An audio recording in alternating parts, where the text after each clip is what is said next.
Junior Dos Santos just got knocked the hell out. Just got knocked the hell out. 43 years old. No.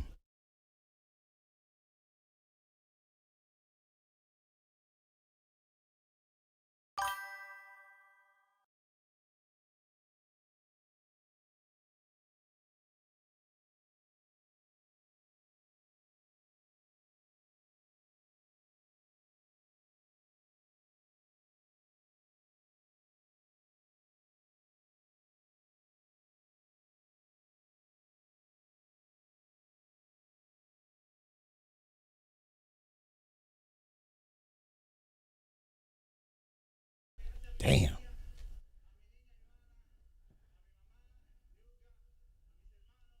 Yep. Pow. Pow. Oh, he was out after that one. Minimal effort. Minimal effort.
All right, what's happening? What's happening? Happy Saturday.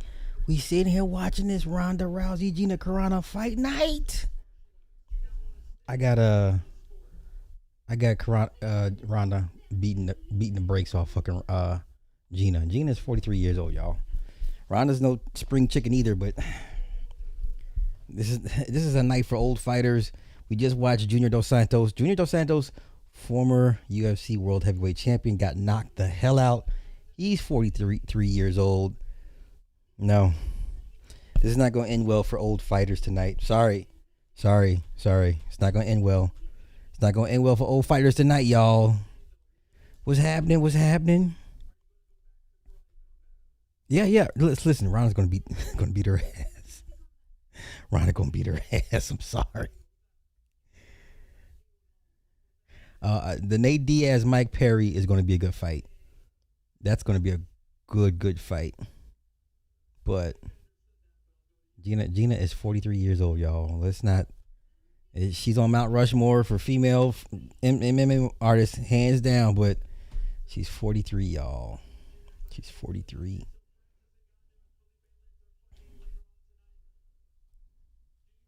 Yeah, he got beat the hell up, bad. So I'm on both channels tonight, both the movie review and the main channel, just because. Why not? So tomorrow will be a proper show for sure. But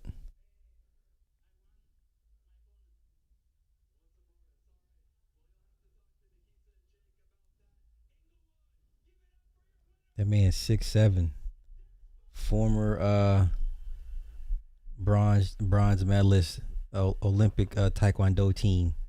Junior didn't stand a chance against this kid. It's not a kid, but still. What is he, like 35, 36 years old? Robles Desplain? Despaña? Robles Despaña? Yeah, he beat the hell out of Junior though. Hey, it was good seeing Cain Velasquez. It was good seeing Cain Velasquez out here. You know, fresh off a prison bed for, you know, trying to mow down a child, you know.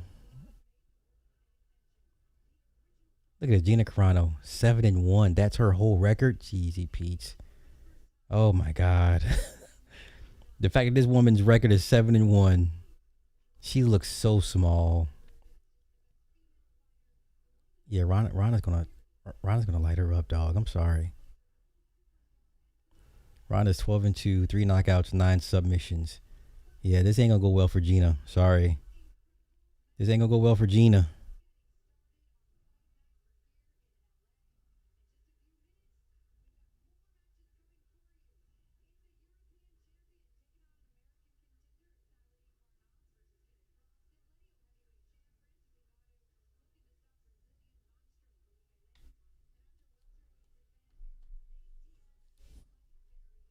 Well, hey, welcome, welcome. Glad that you can join us. It's just a watch party, dear. We're just watching Gina and Ronda the fight night. Um, but yeah, I see you putting in the work. The results have been paying off. Keep it up. Good job. Great job. But yeah, Gina's going to get her ass whooped tonight. I'm sorry, y'all. She get her ass whooped. What's happening? Third World, what's happening? They're mid. Wow, they're mid to you? Okay, well. 502,000 in 1 week and 170 something. Hey, let's go take a look at those numbers. Sir, we need to redefine what mid is. We need to talk about that. Matter of fact, it's on a commercial break. You're running ads. Cheesy piece. Okay, so let's go take a look at Drake's numbers. Sir, mid. We're going to redefine what we define as mid. I'm just saying, man. We're going to have to change what we define as mid. Nice mid number. Sir, I don't know. Sir, I don't know. This thing is going to. Iceman itself is on pace to sell between 480,000 to 520,000 in his first week. Sir, that's nothing mid about that.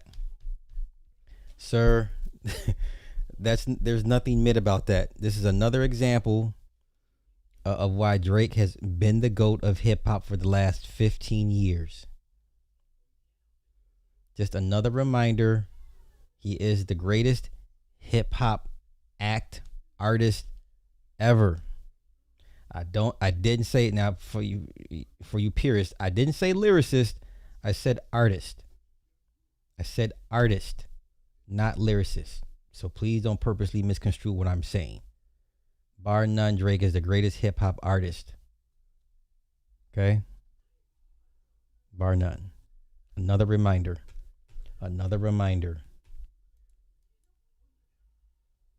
Once again, if the album is mid, which is your opinion, you have a whole bunch of people that disagree with you.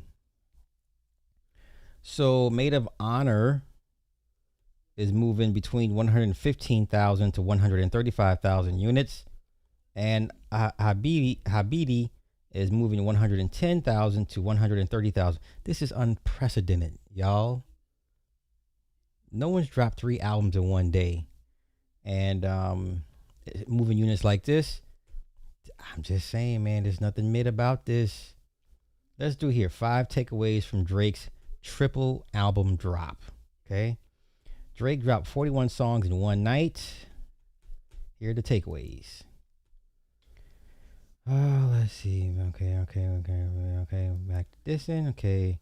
Let's see. What makes Drake's 3-album strategy interesting is the fact that you can judge each album on its own terms. If you want singing Drake, Iceman isn't for you. Iceman gets straight down to business. There's no song for the ladies, no song for the dance floor, and no chasing a #1 record. This is pure bar you to death Drake. For years, many have yearned for Drake to be more intentional with his rapping, and that's exactly what he achieves. I agree.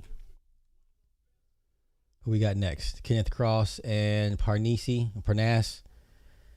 These guys are 5'10", 6 feet, killing themselves. Weight cuts to hit 155. That's insane. Let's continue. Habibti gives clues on what Drake is in his 40s will sound like. Let's see. Releasing a short solo-focused R&B project for the first time. Strange, given his catalog, it recenters Heartbreak Drake, not just as an avatar for emotion and genre fluidity, but as an auteur capable of servicing his fan base and staking out new territory entirely on his own terms.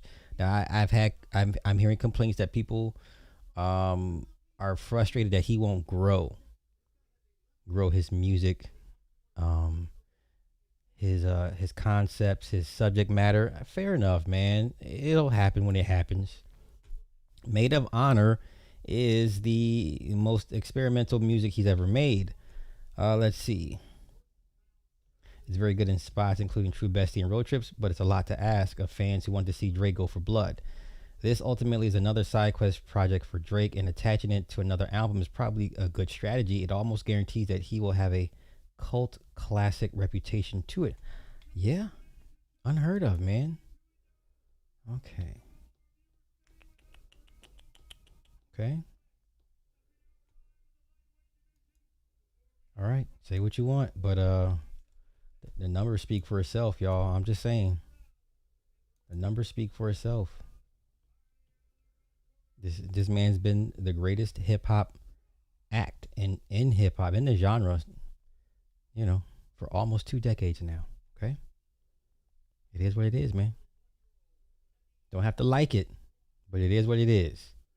Okay, don't have to like it, but it is what it is. All right. Okay.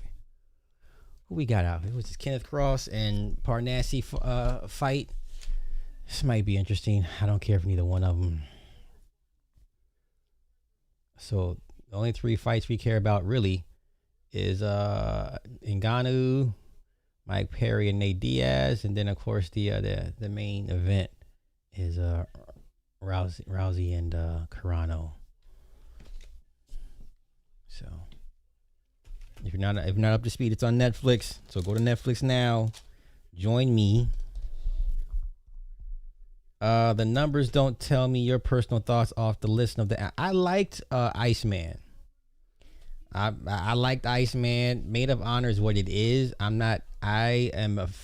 like rapping Drake. I like bar Drake.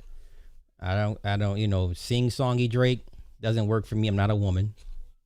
I don't listen to this wave of emo hip hop, like these raw waves. I don't listen to these motherfuckers. So I don't care for sing songy Drake. I get it. But Iceman Drake is right now is my fave, is who I listen to, that version of Drake. I don't mind him experimenting, as he should. He should always challenge himself sonically and as an artist. You can't stay in one spot for too long, and if you lose fans because you have decided to grow in different ways, then that's what needs to happen. But that's why that second, the whole Sophomore Jinx album is a killer for a lot of artists, because they've got a chance to travel the world, experience different cultures, meet different people, and by the time they go back into that recording booth, they're totally different from what they were when they first got signed, or that first album, because they were still in the hood. Once they leave the hood and expand their horizons, they're different people. So Drake has always been willing to experiment. I don't know what more could you want from the guy. I don't know at this point. Like, how hard it is to stay relevant in hip hop and not sound dated or stuck in the past. Okay, so that's why, to me, he's been the best for almost 2 decades. And the only one that could, I guess, give him a run for his money is Jay-Z, but Jay-Z's in his 50s. What do we want to hear from you about? Drake has found a way to stay relevant, keep his ear to the street. The youth still rock with Drake.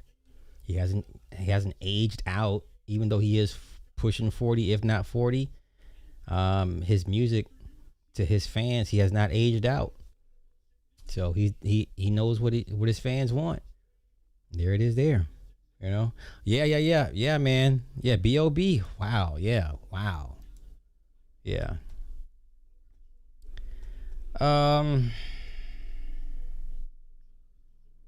Let's see. I think you'll like. Well, like I said, I like bar Drake. Iceman Drake is my favorite version of Drake. Guys who like mainstream can't appreciate music that's a personal taste matter. That Big Crit is not for everybody. Big Crit from.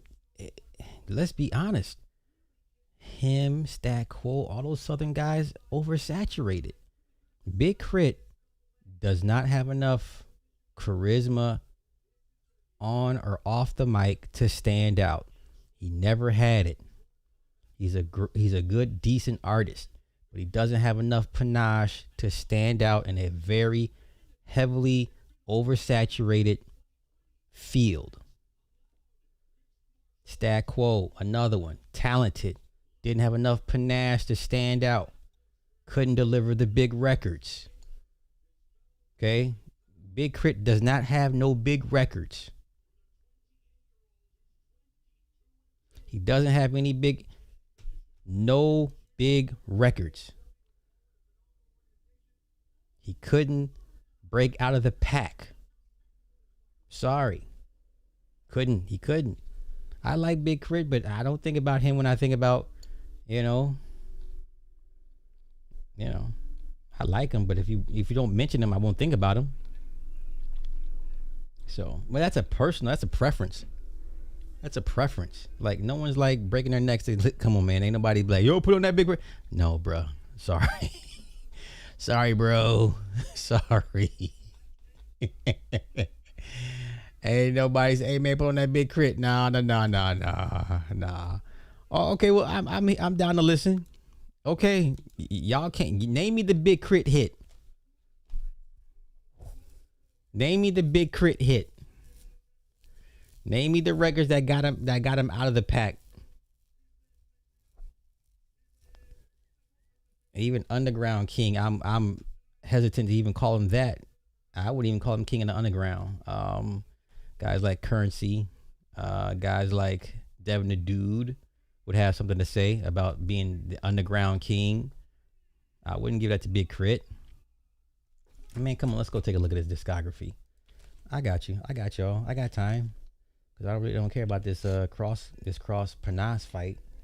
Big Crit. Big Crit. Rapper that was just not good enough to break out of the pack. Don't get mad at me. Don't be mad at me. Don't be mad at me.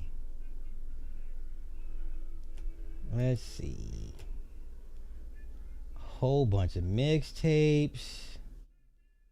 This man was at one part at XXL freshman.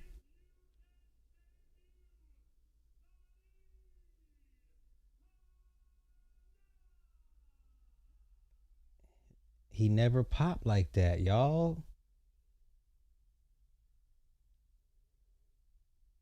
All right, so 2019 released his fourth album, Critics. I didn't listen to it. 2022 fifth album, Digital Drugs. I'm sorry. Is he talented? Sure, but give me the breakout hit. You can't give it to me. And don't give me no underground shit. Don't give me no club. We like it in the club. No. He doesn't have it. He didn't have the records to break out of the pack to separate himself from everybody else. He just didn't have it. Sorry. I'm not on. I wish I was on OVO payroll because the first thing I'd be asking for is where's my watch, and my bank account's looking a little dry. Where's my watch and my bank account looking a little dry? Once again, I'm still waiting for y'all to give me the official Big Crit hit. Give me that Big Crit hit that everyone's like, yo, that's the one.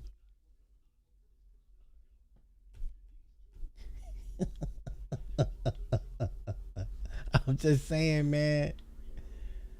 I'm just saying.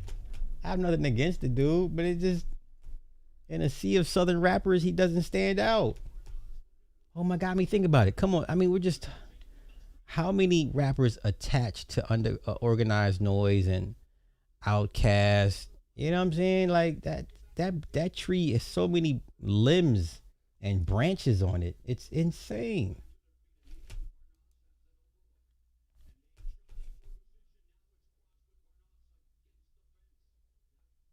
Yeah, I listen. I ain't. You like what you like. There's nothing wrong with that, as you should. But let's not do this, y'all. Come on. We, how do we get the big crit? We're talking about Drake that just moved damn near 1,000,000 units in 1 week. Damn near 1,000,000 units. How do we get from Drake moving 800,000 units in a week to big crit? How? We would never have this conversation. We would never have this conversation. How? We're talking about a guy that has been running hip hop for 15 years. Right? Panat's come to fight. Oh.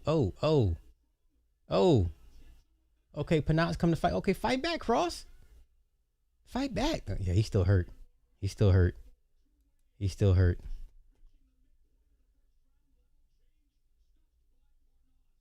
Yeah, I would think people would listen to will play Devin the Dude more than anything. I think that's a lot of people's go-to artists to play stuff is Devin the Dude. I've heard people say put on some Devin the Dude. I've heard that. I've definitely heard people say put on Devin the Dude. I know a bunch of women that listen to Devin the Dude. I don't know too many people that listen to Big Crit. You got to be like a hardcore Southern guy to be like, yeah, Big Crit. I mean, which Oh, you take the back. Nope, on top. Got him on the mount. Just go ahead and grind the pound. Oh, gave him the back. He gave him the back. Put the hooks in. He got the hook in. All right, take your time. You got 1:43 to walk this guy down. This fight might not make it past the second round. Anywho, you know a lot of people listen to Crit. I don't listen. I don't know a lot of people that listen to Devin the Dude.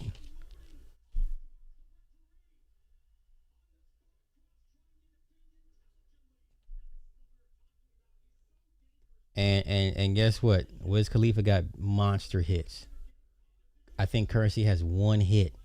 Big Crit does not have one hit outside of his region.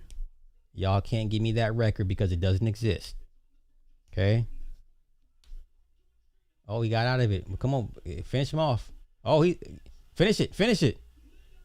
Come on, stop. Control the punches, man. Stop swinging all wild. Oh, body shot. Oh, Panas is about to end this dude. Ooh, the uppercuts. Stop the fight, ref. Come on, ref. There we go. Damn. Panas came to fight.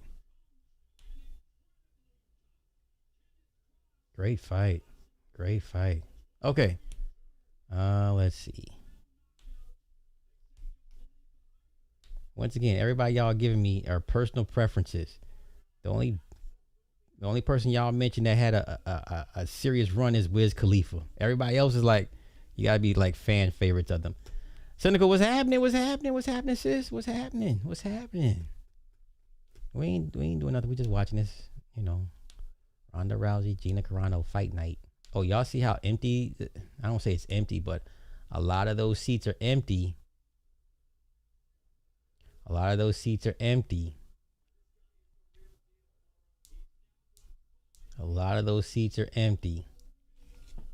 They might fill up, as the night goes on, but early in those first couple of rounds, no, those seats are fairly empty. Holy cow. Yeah, when they do the wide shot, see how many empty seats it is up in the crowd, y'all?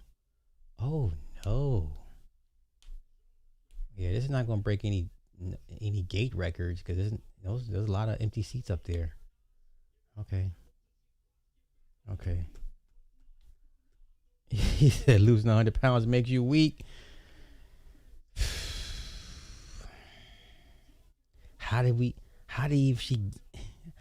even gain 100 pounds to begin with? Yeah, matter of fact, y'all remember how thick she was in Deadpool and in Mandalorian? Shout out to my man Fatal J. That's a funny funny avatar, Omni Man. Oh no, is that Omni Man? Okay. Yo, let me show you how thick Gina Carano used to be. Let's see. Let's go to Deadpool. She looked good, She looked good with the weight on her, but how do you get to 100 pounds?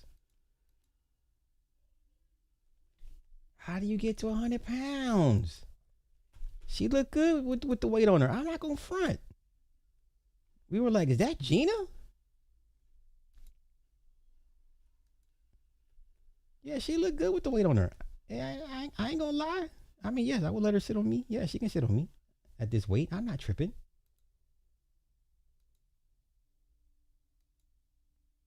I think she looked better with the weight on her, honestly, because this little thing I saw just walk out here earlier tonight, like, oh no, this child, whose child is this? Whose child is this? Whose child is this? Okay, now let me get to when she was in The Mandalorian, right? Like I said, she looked good with weight on her. Look how small she is now, y'all. Are you kidding me? I mean, Mini-Me is bigger than her. You understand? Look how small she is. Look how small she is. Let me find her in Mandalorian. Gina Carano, Mandalorian. Yeah, she was thick then too.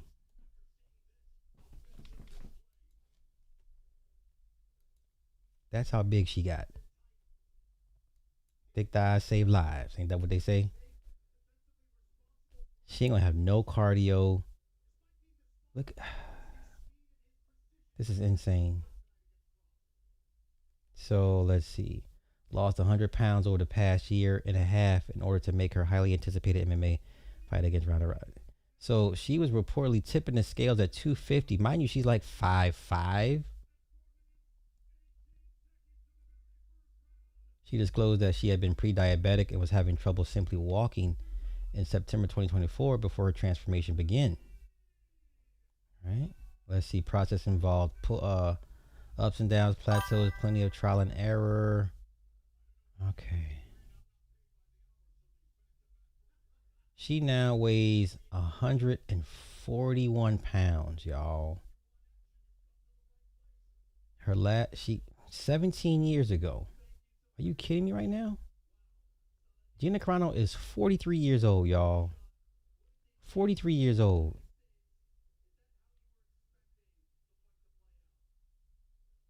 I like this person. She's in a body she hasn't had in 20 years. She hasn't had in 17 years. And the team, so she only had for a year. She and Ronda have no business fighting. I agree. This is definitely for money. But that's how big she was. Yeah, fighting with Disney will do that to you. If you learn to keep your mouth shut and play the game, you still be on the TV show called The Mandalorian, right? You would have been in the movie. You would have been in the Mandalorian Grogu movie. Okay. She was a thickums. Yeah, she's like 5'5".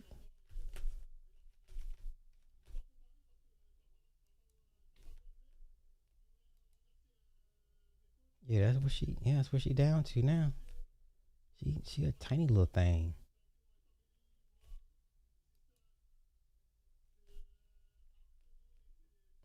Nah, I don't like this. It's not gonna end well, y'all. It's not gonna end well. Ronda looks good. She looks healthy at her weight. That's when she was a big girl, Mandalorian. I would still let her get on top of me. We're not tripping. We're not telling her no. I'm just saying. We're not telling her no. We're just saying. Okay. So at her heaviest, she was 240. Let's see how tall is she?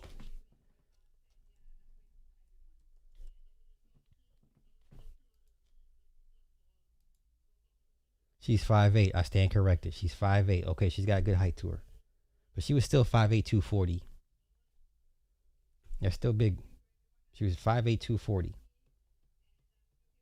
She was still 5'8", 240. 5'8", 240.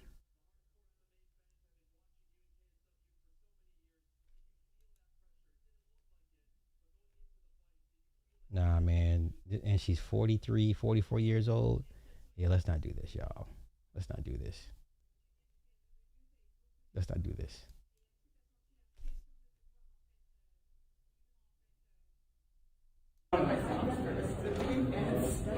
Gina Carano. Her little arms, she got her little arms, got her little thigh muscles back. Hey, I'm not mad at it.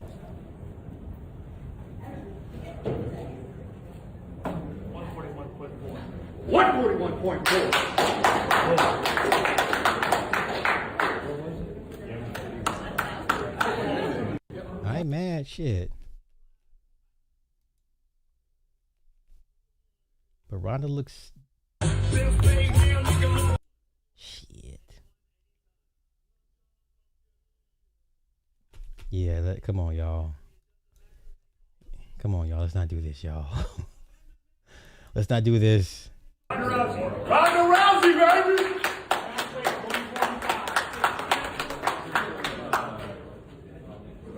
Scale, square. 142. So the weight limit they're fighting at is 145. Who this right here? Who this? 130. Oh, she fought last night. She's 129. She's 130. I like her. I like her frame. She's 130.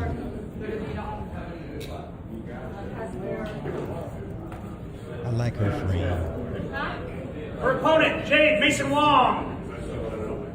I like her frame. Get on the scale, stand still, baby. Let them get it. Let them get hold still. She's jacked. 129.2. Work that crowd, baby. All night long. Okay. She look good to me. I don't know about y'all. She look good to me. I'm sorry. Hey, don't get mad at me. That bitch look good to me. Did she win last night? Let's go take a look. Jade, what was her name? Jade. Did she win last night? Did you win last night, sis?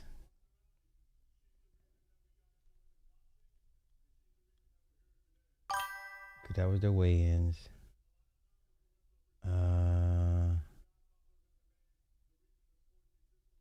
Oh, this is from last night? Oh, okay.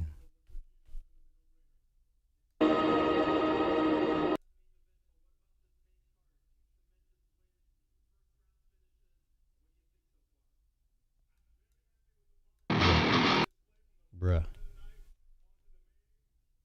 Ooh. Oh, okay. She really do got hands.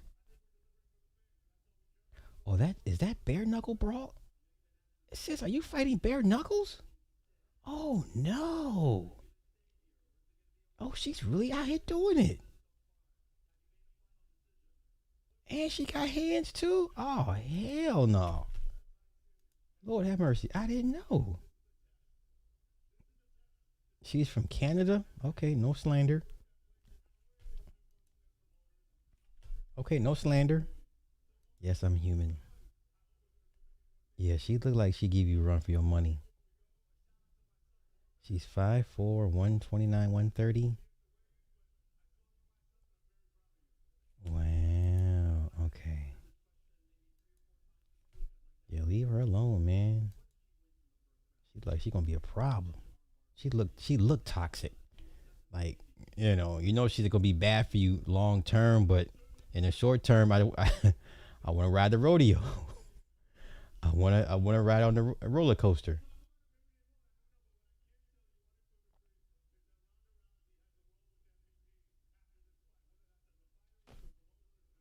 Okay, so it was a split decision.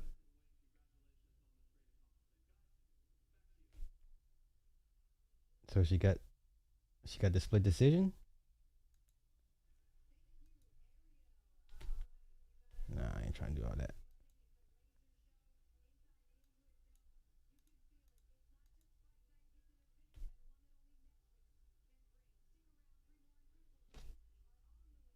Okay.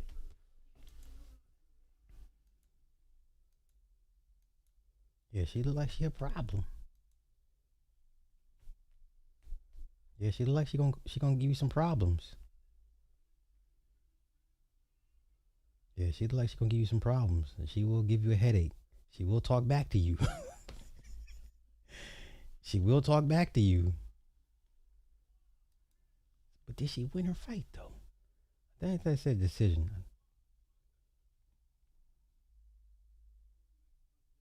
Yeah, she's straight. She's straight.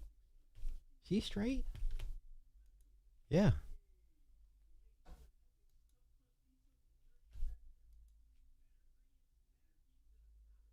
She's 4-2 now.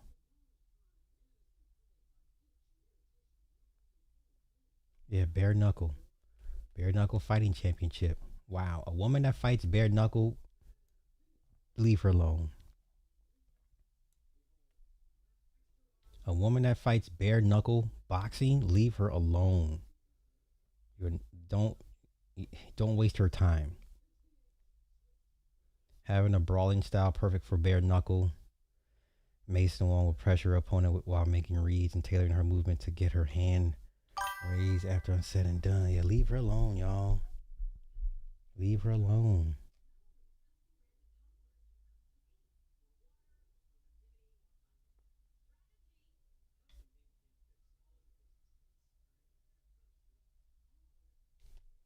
Yeah, leave her alone.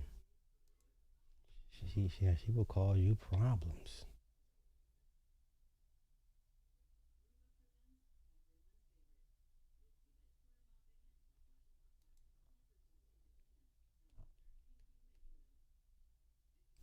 Was this had to be from last night?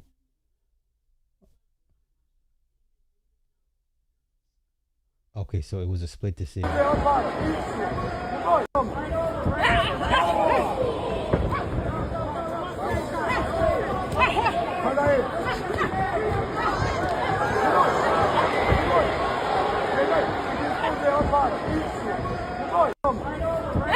she lost the fight. So homegirl won.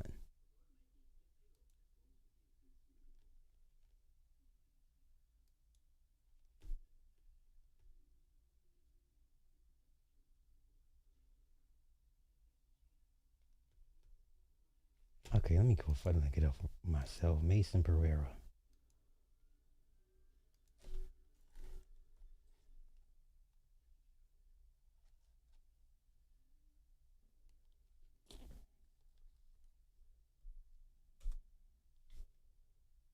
Okay, she won. Okay, so Aline won by split decision. So our girl lost. Our girl lost. Split decision. Okay, split decision.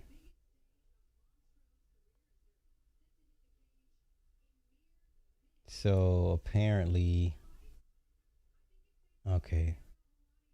First boxing match in 6.5 years. They scored it 30-27. Jade was one of the most absurd scorecards ever. Wow. Okay. Okay. The seats, yeah, you see the seats were empty. You see all those empty seats there?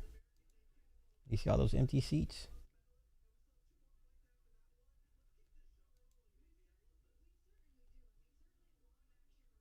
Oh, that's Alex Pereira's sister. Oh, Aline. Oh, okay. Okay, this is some bad judging from the judge who had it 30-27. No way won all 3 rounds. She could have lost all 3 though. 2 fights in a row with one really bad scorecard. This judge should be removed, assuming it's the same one. It's not like he's watching and scoring for whoever he wants.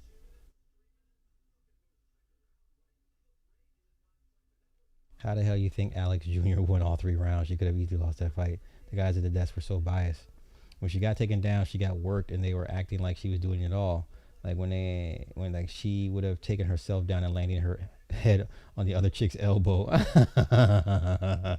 Ah, my goodness, she definitely lost. Judges picked her name because of her name. They need to remove the judge. Yikes. Okay.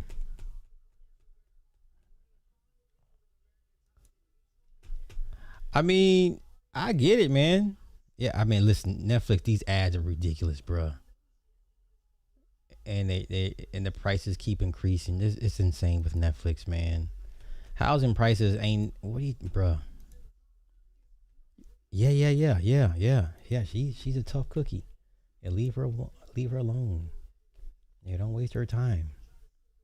But y'all, no just to be a crit, but that's one of those you gotta be a hardcore fan to know for crit. And nothing wrong with that. Nothing wrong with that. All right, so we Tyron Woodley, Ariel Hawani, blah, blah, blah. I forget who this woman is. So we're waiting for our third fight. Our third fight is Francis Ngannou versus somebody I never heard of. So we'll see how this goes. In the meantime, because I don't want to flood this show with non-related topics. I kind of want to stay on topic, even though we're waiting for them to walk out for the ring entrance. So, what y'all do today? I work today. Did anybody go to work today? Did anybody go to work today? Did anybody go to work today besides me? Yeah, no, yeah.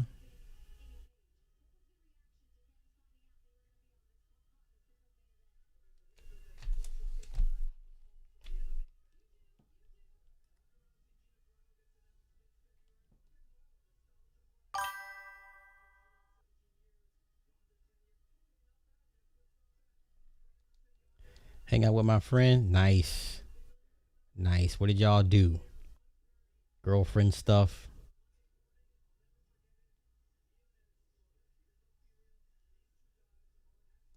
Did you guys go like sip some mimosas and stuff like that, or no? Yeah.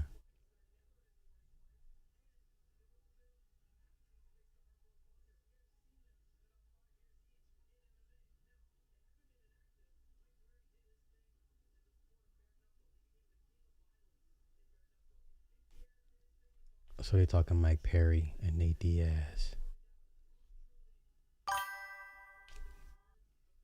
Oh, look at houses. Nice. That's what's up. Bruh.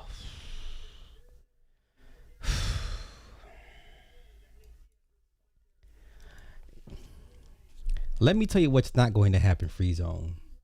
Let me tell you what's not going to happen. Even though that woman has brought shame and humiliation to her husband, guess what the husband is not going to do? He's not going to divorce his wife. Okay, so listening to their interactions, listening to Tommy and the guy, the husband, and then listening to how Tommy is the worst one your lady to have. He keeps everything, and despite how much people hate his guts, a lot of bitches be trying to want to fuck on Tommy.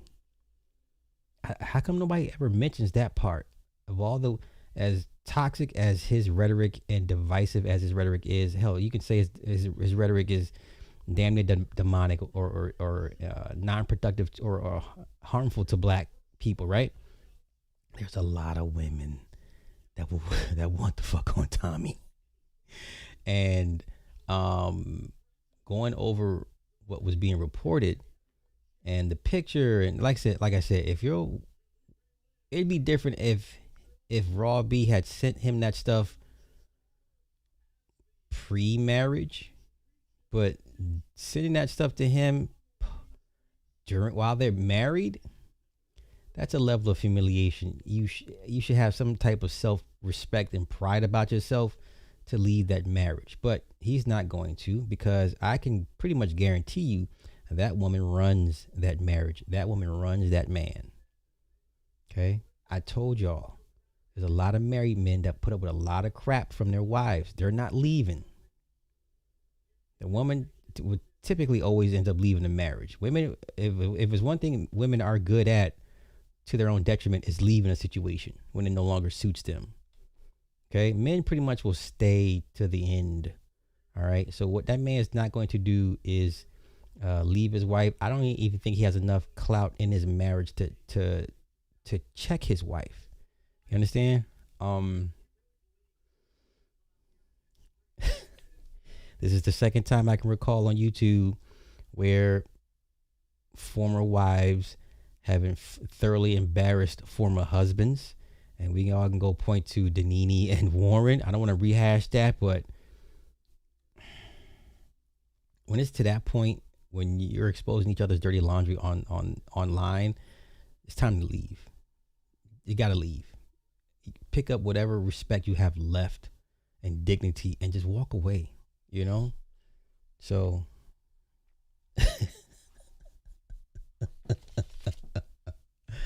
I don't know, man. I don't know. That's Keisha activities, man. Keisha activities.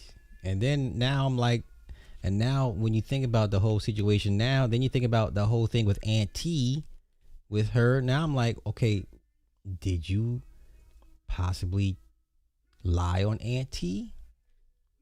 Now you got to come back and revisit that whole conversation. Listen, I'm not trying to kick up a hornet's nest, but given everything I've watched over the last 2 days concerning the Tommy Robbie cellulite thing, now you got to look at her like, so you, that whole thing with Aunt T, was that a play?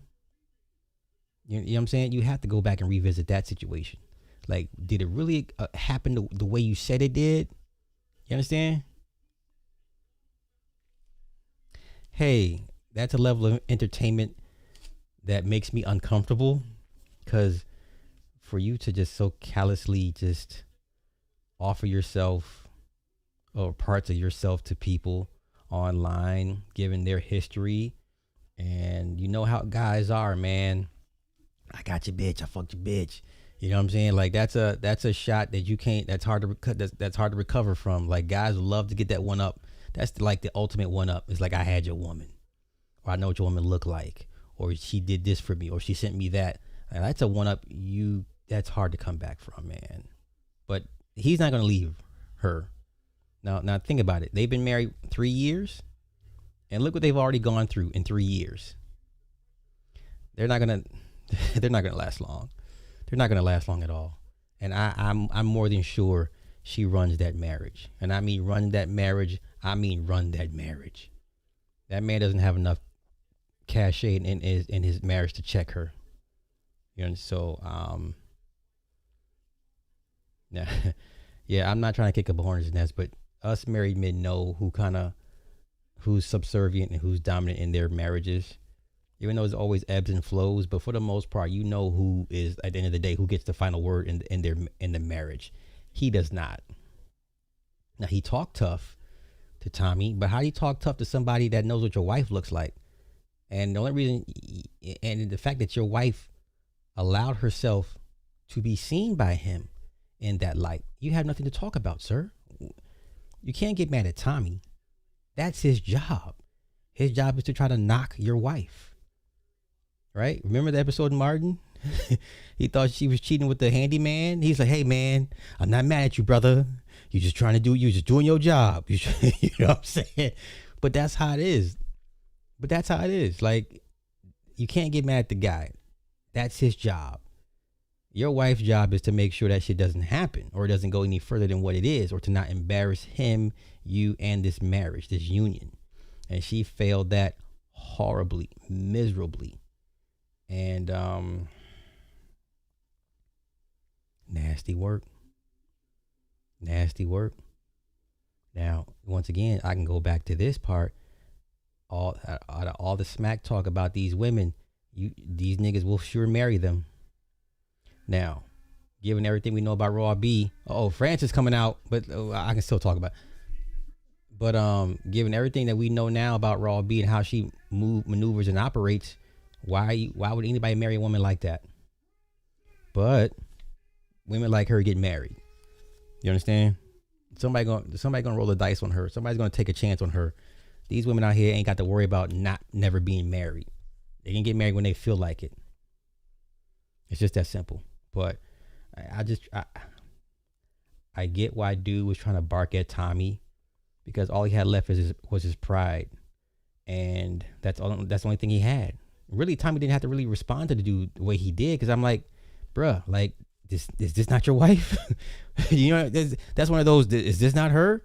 This was sent to me on such and such. What year were you guys married? Okay, I received this a month ago or a year ago, like during your marriage. Like, there's nothing to talk about.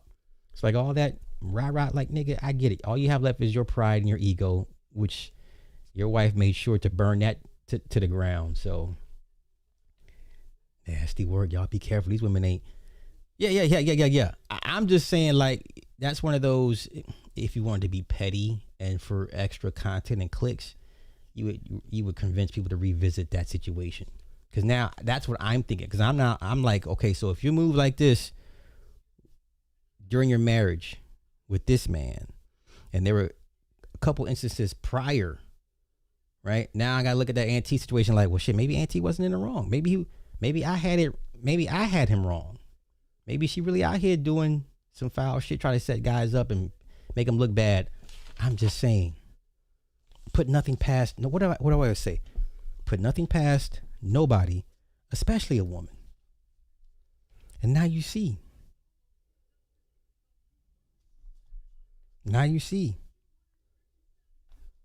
Francis in the room. Oh, man, he looks felt.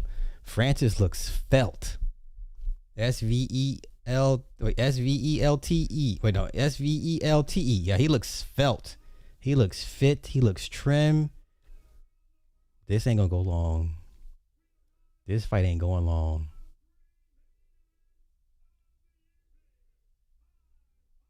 I think I'd rather fight Mike Tyson than Francis Ngannou, honestly.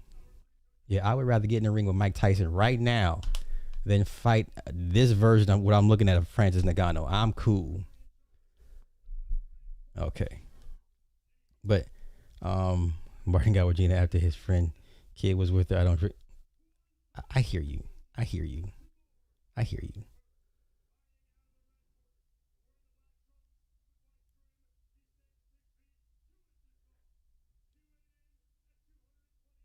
Oh my God, he's 6'2", 220. Francis is what, 6'5", 250? Oh my God. They got to do better with these heavyweight weight classes, man. This fight ain't lasting 2 rounds, man. This fight ain't lasting 2 rounds, man. Like, Francis is championship pedigree. Like, you can send Francis back in time to the K1 and Strikeforce days, and he would be competitive. He would be a problem. 6'4".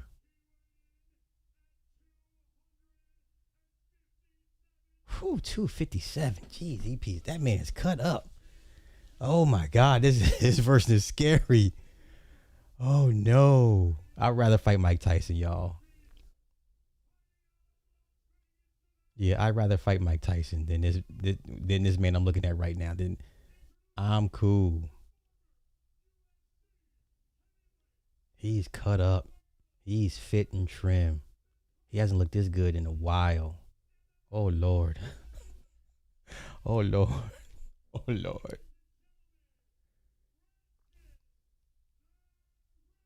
Oh Lord.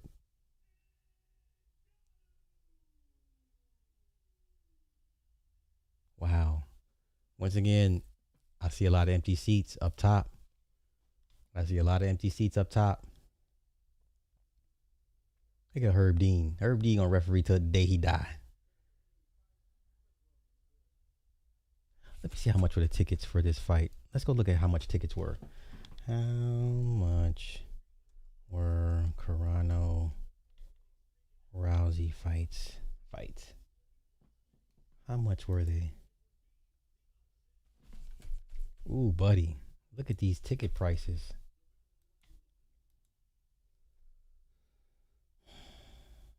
Tickets range from $90 to over $3,000. 90 to 120 standard admission. Lower level premium seating between 200 and 600. Floor seats range from 1,000 to 3,000 for seats closest to the action. Yeah, no. Okay. All right, all right, let's go. Oh. So yeah, he's gonna be oh, a knee to oh my gosh. He's trying to take him down. He's trying to take this man down.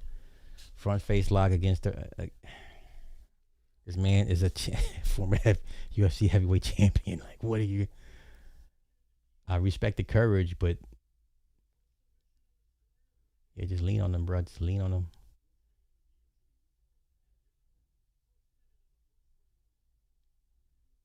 Yeah, this fight ain't going. This ain't going past 2 rounds. But let me see what y'all talking about.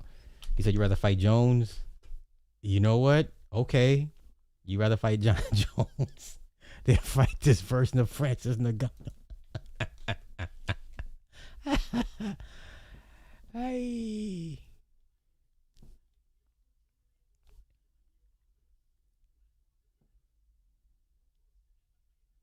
You know what? Let's take him. Yeah, I've never seen. Like I said, he hasn't looked this sharp since the UFC days. Sprawling take the here he goes on top. Oh my God, it's gonna be over. He's on top. Lord have mercy, bro. You got 3 minutes. 3 minutes to dodge these bombs. Oh my gosh, it's gonna be a long 3 minutes. Let's go take a look at that situation between Tommy and yeah, let's go do that. Yeah, Tommy. What's the guy's name? Cellulite?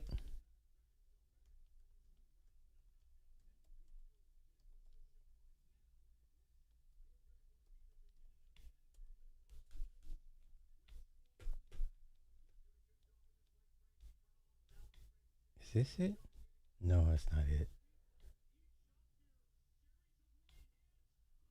Oh, he's already bloody. His lip is busted. Yeah, it's gonna be a long night for homeboy.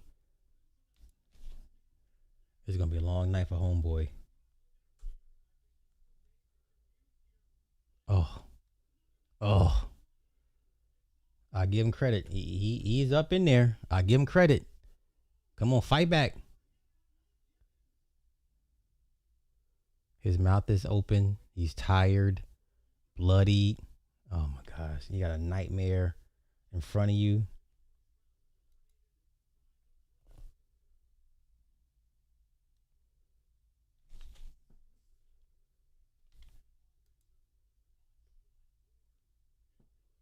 Okay.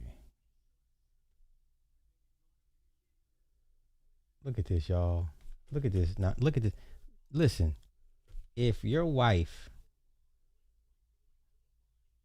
once again, and it goes both ways. As a married couple, before you leave the house, you should already have it in your mind to not embarrass your mate, and vice versa, right? Before my wife leaves the house, she makes sure she's presentable. She understands she's representing me when she leaves out this house, and me vice versa. Okay. So it's already. So this is Tommy's website. Look at this. Who wore it better, Cool Mo D or Raw G? And listen, I remember guys was trying to clown Raw B for her looks because she's got a very specific, a very striking look. I'm saying striking for just not saying it's good or bad, but she has a look about her. She got that nose and she got big lips and whatever the case may be. Somebody gonna want this woman. Okay? Somebody. And knocked him out. Knocked him out. God damn. What'd I tell you? Knocked this man the hell out. Good God. Oh, good God. Yeah, I'd rather fight Tyson, man. I'd rather fight Tyson. Does somebody have... Is this it? Okay, let's go here. Every day, your data is being tracked. Where's the volume button? Collected and sold, often without you even realizing it. She's gonna have to for a while, right? Like, there's a lot of. No, they didn't. D Holly, he hasn't done a show. He actually even took down the show he did, which had nothing to do with anything we were doing. He did a show Saturday, and I went to his show because I was going to see if he was going to address it. And the next thing you know, she went live while he was live, so I switched and went to her live. That's why she deleted, blocked or flagged that on my page. But I'm putting it all back up. You're not gonna sit there. But I got to ask you this: she comes from the beef sector. All she does is dox people, make videos about people, trash people. Why do you think an individual who does that would go on a flagging spree of people just showing what you said, because she. Okay, let me stop then, because I don't want her to come after me. Leave me alone. Raw G, just like a lot of ugly broads who know they ugly, who project her own insecurities onto others. She's the same handsome monster who said Halle Berry isn't all that. Oh my god. Oh my god. Let me see what else he got.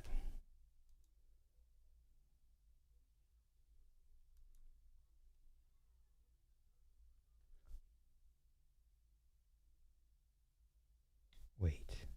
Was this it? No, that's not it. Now playing down.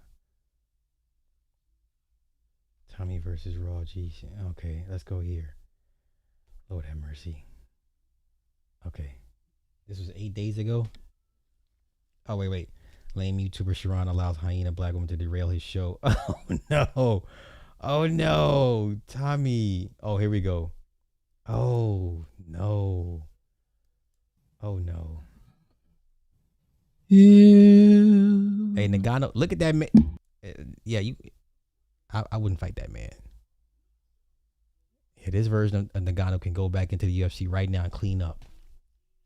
This version of Nagano, John Jones, on his best day would not want to see. Let me see his knockout.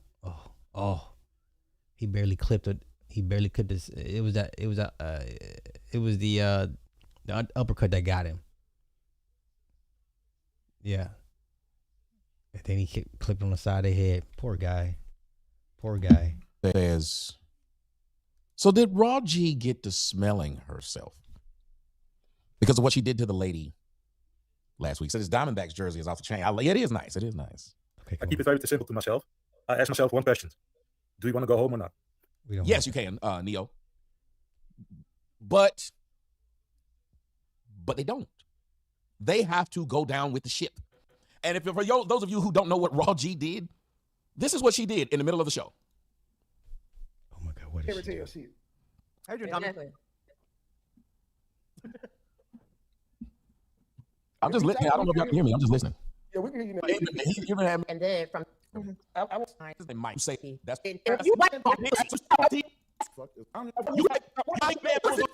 That's not me. It's Tommy's fast forwarding. message, because that message was on the website. Here we go. I'll handle that, but handle this. But you can't handle me at all. Tommy, I'll handle that. Okay, can y'all hear me?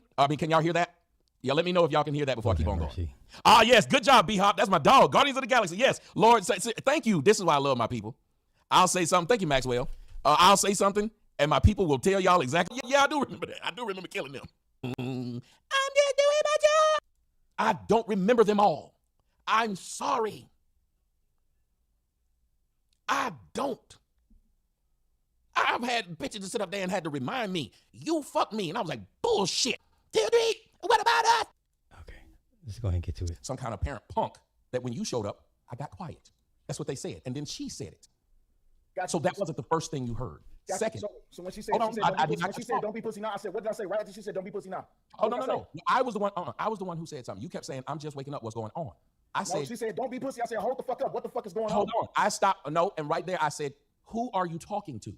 You pussy. Don't get quiet now that he up here. And that's why I said, hold the fuck up. And then you was like, didn't say anything. Explain what happened before we establish that is in fact what happened.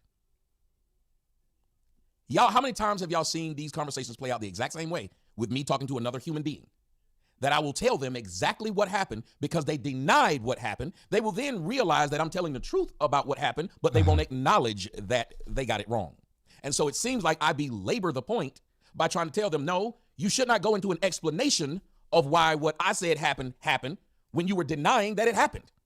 Let me go through the comments. Okay, Tommy, you got to be more careful. People just keep turning on you, including black women. Most of the black women you bring to your panels are ugly. Maybe if they're told, oh my gosh. Okay. Show better after Mike left 20 minutes. I will F almost anything too, but I know when a bitch is a 2 and when a girl is an 8. Raw G wasn't 5. Raw G is a straight 3. Ugly as fuck. Tommy needs to stop saying for a black woman she okay. We need to remind constantly. Okay. 36 is true in the South. They are kind of naturally flirtatious. Raw BG is the epitome of DNA. Oh no. Okay. So let's get to the messages. Okay, here we go. We're getting there. Do this. But you can't handle me at all. Tommy, I'll handle that, but handle this. Don't disrespect my motherfucking wife in front of me. You bring that shit to me. And you got her. Okay, he still haven't rewound it far enough. So Okay, so hey Tommy, this is Raw. Hey beautiful, lock me in. We got to do this more often. Yes indeed. I need to be my damn girl. What? I'm serious. That could definitely be a discussion. You want to join my panel tonight? Oh boy. well, I'll just give you guys an overview of what was said because I don't know exactly what it said. She said, you was trying to holler at me. You text me and said I was beautiful. When I told her, I said in the show, or in that show, I think I said when they were talking about like what 5 is, I was like, you're not pretty. If this is what this the whole thing is, it sounds like you just this ugly person that's up here trying to predict. I said, if we are being honest, I said, as soon as you were talking in the comment section, the people were saying you were ugly. While you're doing all this talking, and if we're going to be perfectly honest, I'm not going to say that she's ugly, because when y'all were saying she was ugly, I'm not going to say she's ugly, but I'm not going to say she's pretty. When she called that girl a 5, she is just the same, probably 5 or 4. Okay. That's basically where she lands at. Here's a lot of things that people need to understand. I will fuck almost anything. Okay. Right, I thought I put it that. I hate that apparently my mic is always lower than everybody else's, so nobody can hear me. Because we got a group of people who join the panel so we can all talk about what we'll do on the next show and whatnot, and we get it set up. And we can send them the link so everybody can have the link for all the people who join the panel. And if you aren't on that and you are on the panel. So you lied about that. Okay. Wait. Shout out to Free Zone. y'all hell out here. Y'all just hell out here. So this is the clip. Okay, let's go here. Oh my goodness. Oh my goodness. Y'all blame Free Zone, the master clipper. This is where we're at. And it's on for 5 hours. Okay, let's go and get that thing set up for the speed up. Okay, let's go. Let's go. That has absolutely nothing to do with the fuck I'm talking about. So what I'm talking about is when you open yourself up to shit, like the fuck shit that you just pulled, this last little go round that you just did, that's the fuck. You mean your wife pulled? No, your wife pulled. That you pulled. That you pulled. Okay. Go ahead. Let's talk about what I pulled. What did I do? Yeah, when you showed her fucking picture, that's what the fuck you pulled. You knew you was wrong for doing this shit. Hold on a minute. Wait, but sir, how did he get the picture to begin with? Once again, you got to expect a guy that gets a one up on you via your woman. He's going to brag about it. He's going to rub it into your face. That's expected. Oh my God. How is everyone just so become remedial literally overnight about how this thing works? I want everybody, for those who don't know, how this man's wife was on a panel of mine. We were having a panel discussion and nothing went wrong other than she felt like she was being mistreated on said panel. No, she had a different opinion. Yes. And then she then went to somebody's show and even he said she got it wrong to try and expose text telling people I wanted her. There you go again. You trying to paint the narrative like you a victim. No, she was sharing her opinion. What are you talking about? Is that what she did? She was sharing her opinion on that show, and you came up and she said, well, Tommy, don't disrespect me. And then you came with the bullshit. She said, well, Tommy, you tried to. Once again, there are a lot of married men just like that guy there. Okay? This guy here. There's a lot of married men like this where they don't wear the pants in their marriage. Okay? Once again, I love how we dismissing and overlooking the fact, how did the pictures get to him while during your marriage? Now, pre-marriage is one thing. Post-marriage is another thing. Oh, John Jones. Oh, John Jones. Yeah, John Jones don't want no problem. He don't want what he just saw. He don't want these problems. Anywho, how, once again, pre-marriage is one thing, post-marriage is another thing, but during the marriage, there should be nobody more important than each other, than the two people that are involved in the marriage. You should uplift each other high above, and no one else should matter, should not interfere with your marriage. Once again, there's a lot of guys in marriages like him, and this man has whatever little pride and self-respect and dignity he has left. She done sucked it out of him, crushed it, put it in the blender, snorted it. He has nothing left. He's Ken, y'all.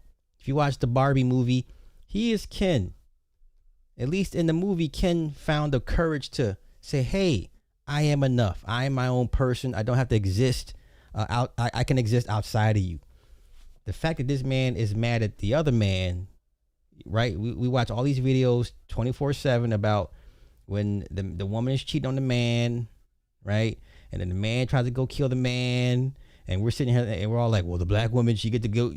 One man is in a grave, another man in a prison. And guess what she gonna do? She gonna go soon. Exactly. Men are still crashing out over their women and wives, right? And listen, he has no other choice. He's not going to leave her. So he must become the drone. He must become the drone B. No matter what the queen does, he has to defend her. He has no other choice. Because guess what? For him, leaving her is not an option. He's not built like that. He's built to take disrespect. Okay? Take it from me. You see enough of this. And listen, you don't even have to be married to know this stuff. Right? But you know he's not going to leave this woman. Look how hard he just vigorously defends, or not even defend what she did. He tried to turn the argument against Tommy, like it's Tommy's fault that he compelled her through Jedi mind tricks to have his wife during their marriage to send her a picture to another man, not named her husband. This is insane. Oh no, Stop. It is the bullshit. It is the bullshit. Tell me what I did. It is the bullshit. It is the bullshit. You were sitting. You were Tell me what I did. You were talking This is shit about it. insane. You called her ugly and all this, that, and the other. But I did not. And even listen, they will tell you I didn't. The video was up. I'm not listening to that. I'm not See, listening he's to not that lying to shit. make it right. Hey, look at all these people that used to be in my chat. Look at Soul Provider, little messy ass. Aries Cuisine. Look at y'all little messy asses over there, Tommy chat. With exactly what the fuck it is that I talked about, which is the fact that when you open yourself up to that shit, you cannot sit back and try to paint yourself as a fucking victim. Wow. Okay, so hold on a minute.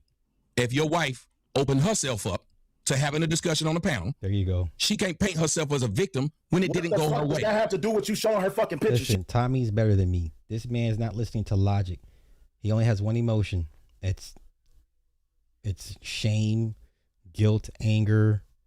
He's on the defense, right? He has to somehow find a way to turn it back on Tommy. Once again, you can't be mad at the guy. That's his job. His job is to try to knock what you have.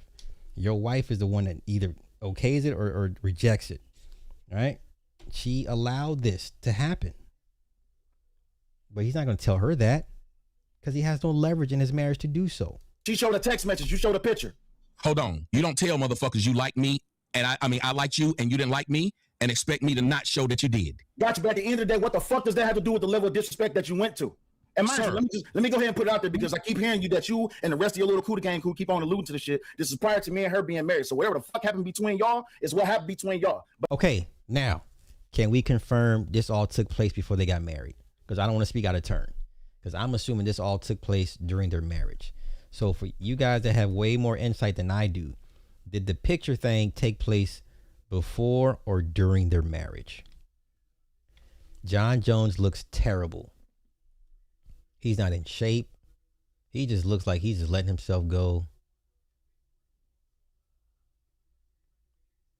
Yeah, John Jones looks terrible. That's okay. Yeah, let's go and let John Jones go, y'all. Let him go. He's got a gut. No. His legacy will always have an asterisk behind it. I think his legacy should have an asterisk behind it. Yeah, I think the fair thing for his legacy is to have an asterisk behind it, beside it. Okay. So help me out. Did this picture thing take place before or during their marriage? But I'm stepping up to the plate and I'm dealing with this shit. When you went live and you showed that shit, you knew you was damn wrong. All she did was show a fucking text message. You didn't want to deal with the text message. You showed a What fucking. the hell are you talking about? Just one picture. You showed two pictures. Hold on, sir. Do you understand what the fuck you're talking about? Yeah, I understand what the fuck I'm talking about. I'm going to respond to what you said. Please, by all means, If you diss anybody that know me, she been following me, and you've been following me long enough to know this simple thing.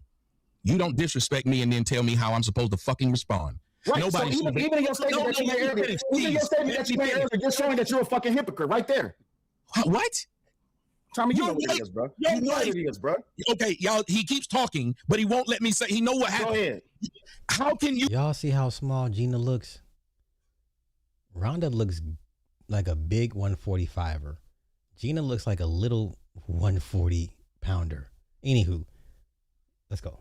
Do not hold your damn wife, the motherfucker you married to the standard of why do you want these niggas to know he tried to holler at you? Why do you want this? Okay. Cool. You done? Let me know you done. Let me know you done. That's what I would like to know. And again, that was fucking before me, my nigga. That ain't got shit to do with me. Okay. Okay. It's been okay. Now I got confirmation. Now, hear me out. Hear me out. If this happened pre their marriage, so how did this come about? Why is this a thing then? I'm not understanding. Why is this a thing now? If this all took place, the picture thing took place pre-marriage. I'm not understanding. So some of y'all help me out.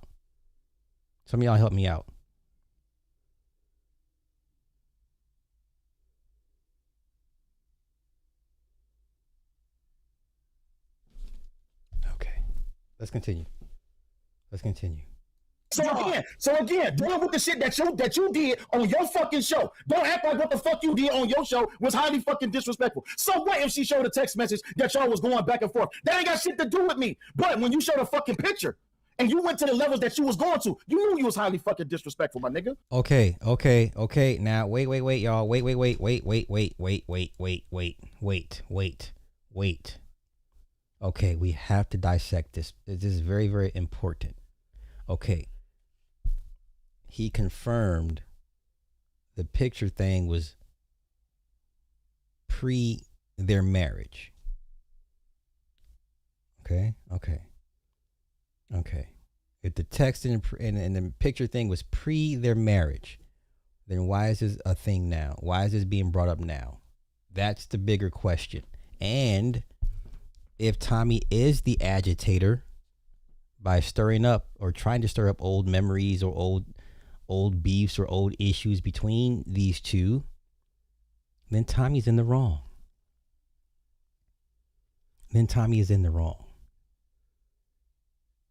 Okay? Whatever y'all did or tried to do before their marriage should not matter.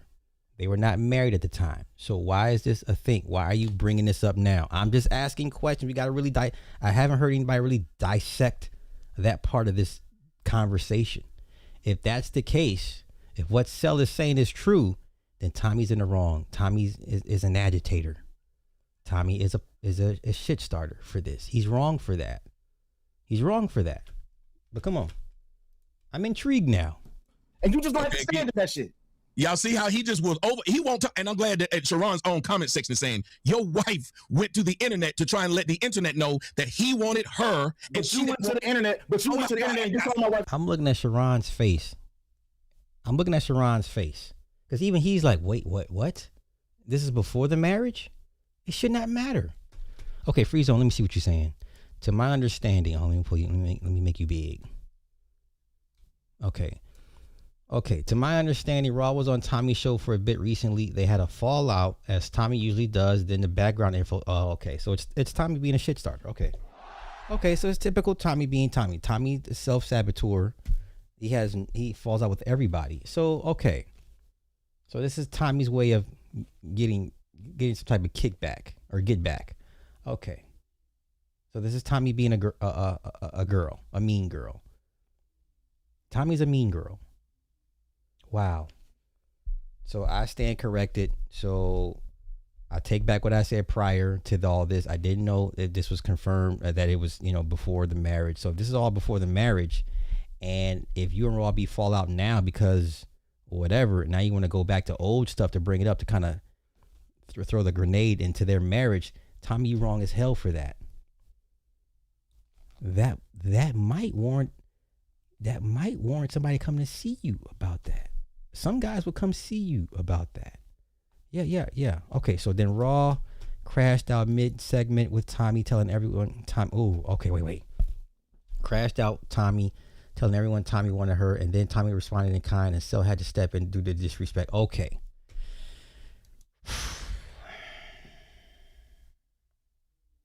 Okay.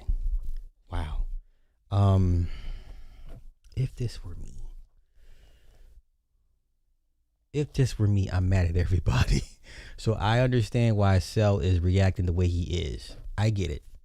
Because he's been put in a position to where not only is he's being embarrassed, humiliated, he has to defend the person that embarrassed and humiliated him. And that's not a good place to be.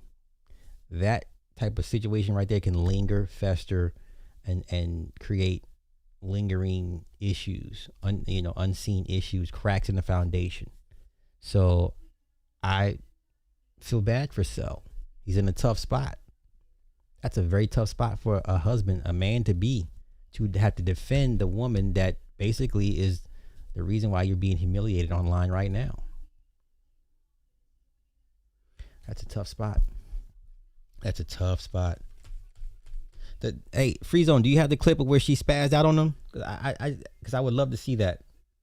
Ugly, right? I'm gonna see if I can finish. You went to the internet and you called my wife ugly, right? I didn't. Even the dude that was there said I didn't. Who, Trey? She did the same. Yeah, she did the same thing. I don't give a fuck what Trey said because he a fanboy of yours, my nigga. Anybody else? Both of y'all were. Tommy, here's the crazy part. Wait, Time out. Tommy, here's the thing. Even though I could be a fan, I can still be honest and tell the truth and not have a biased fucking distinction.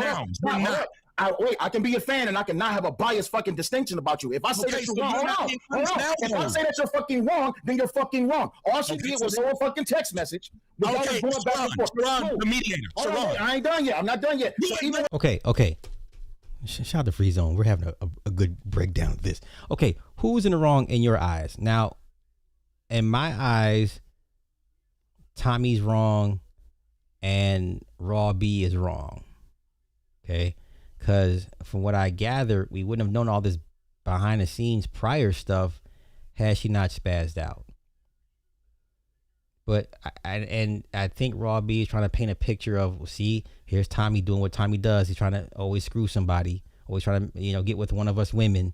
But that's not going to work against Tommy. That's what he's known for. Now, and you miscalculated your plan to try to embarrass Tommy, and it end up backfiring and embarrassing your husband. See, now, this type of shit might get your ass whooped. This is an offense that warrants an open-handed slap to the mouth. Listen, I'm not a proponent of violence, but correction is needed. If this is me, you're gonna get slapped up. Just on GP. I'll defend you, but just know when we get home, you getting your ass whooped. You're getting beat up. I'm not gonna hit you in the face, but you're definitely getting beat up. Okay? Wow. I feel bad for Cell, man. I feel bad for the dude. Once again, Tommy being Tommy. Let me finish. You just keep on talking. Go ahead, because you're not going to actually deal with what's on the table. I have been trying to. Hold on. Let me attempt. So, first of all, you're not coming through your regular microphone. You're coming through your computer microphone. That's number one. Number two, Cell, you got to give a chance to fully respond so you can fully get what Thank you. Wow, this is crazy. Conversation, okay? This is crazy. I understand this is very high tension. I don't know all of the information of this situation. So check. Is it coming through now? Yeah, that's better. So after you accuse them, Cell, even just please let them fully address it so this way y'all can get to a point where y'all can just have an actual discussion about this very difficult topic right now. So got you. I'm not sure how you would have a civil discourse about this. How? So Soul says his Cell's arguments are weak based on her actions. How? Now maybe I'm seeing this differently than y'all. So here's what I'm looking at.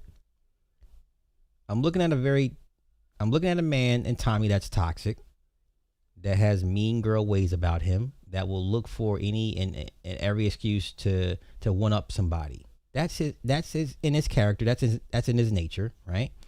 In this instance, we have a woman in Raw B. I don't know much about her, but enough of like you move kind of sloppy, right? So if whatever they had was pre-marriage, I would hope Raw would tell her husband, hey, this YouTuber guy I used to talk to and whatever. At least give him a heads up. That's the first thing that should have ever happened. Listen, on this YouTube shit, if you've had a relationship with former YouTubers and you're dating non-YouTubers, you need to let them know. Because God forbid you're watching a stream of somebody you've liked for years and come to find out him and your current wife had an exchange. It happens.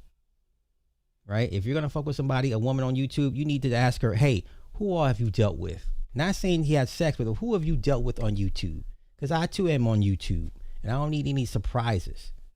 And she needs to be honest and be like, okay, this is who I've dealt with on YouTube. Okay? And I'm only saying this because I'm speaking from experience. Okay?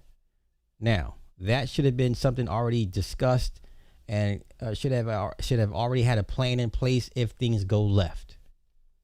Now, Tommy is who Tommy is. The moment Raw B says, you know what, I'm going to try to make him look bad, using myself as an example of another woman him trying to get with. That is a huge miscalculation, knowing he's already got this old exchange from you. And you know how Tommy is. He will throw it in your hubby's face just to one-up him. Cell is right now he's a Spartan. Sparta would still be here had the queen not told homeboy to not kick Xerxes' messenger down the damn black hole. Remember, she gives him the nod. He's looking at her like, and she's like, and this is Sparta. And he kicks Xerxes' messenger down the hole. We wouldn't be here had Raw B just said, you know what? You're not worth the time or my energy. I got a whole husband that I should be focused on. Had Raw B exhibited some type of emotional intelligence, some grace, some maturity, had taken a step back, had taken a deep breath and said, you know what? I'm talking to Tommy.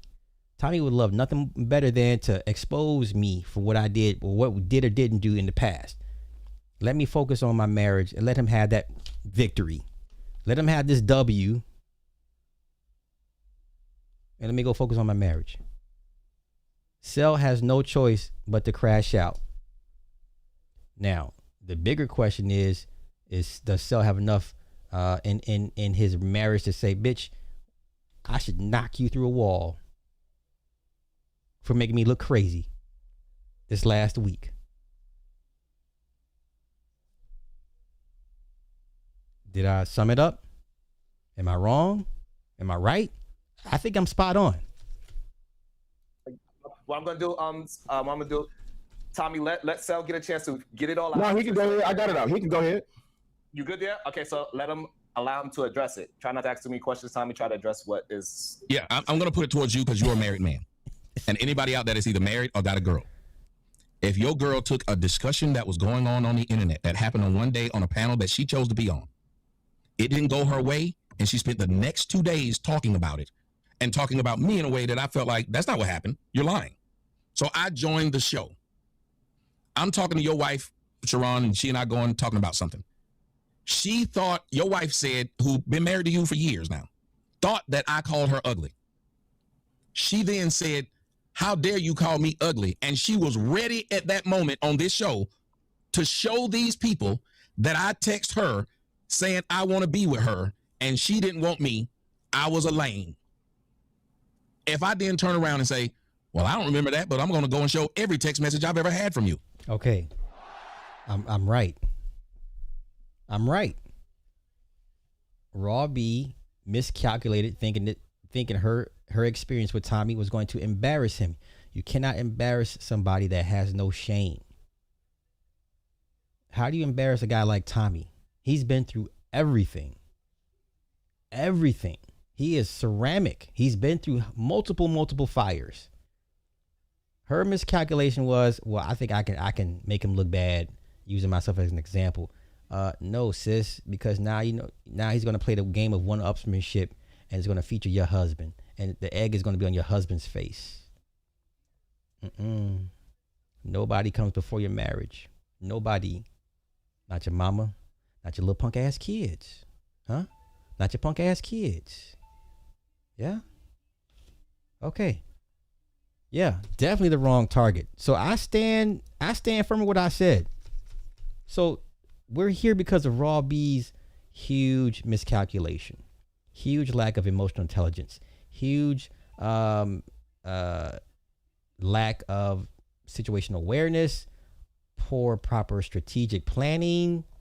Just we're here because of emotions. She got emotional and figured the best way she could one up him. Tommy is a mean girl. He can go with the best of them. I feel bad for Cell.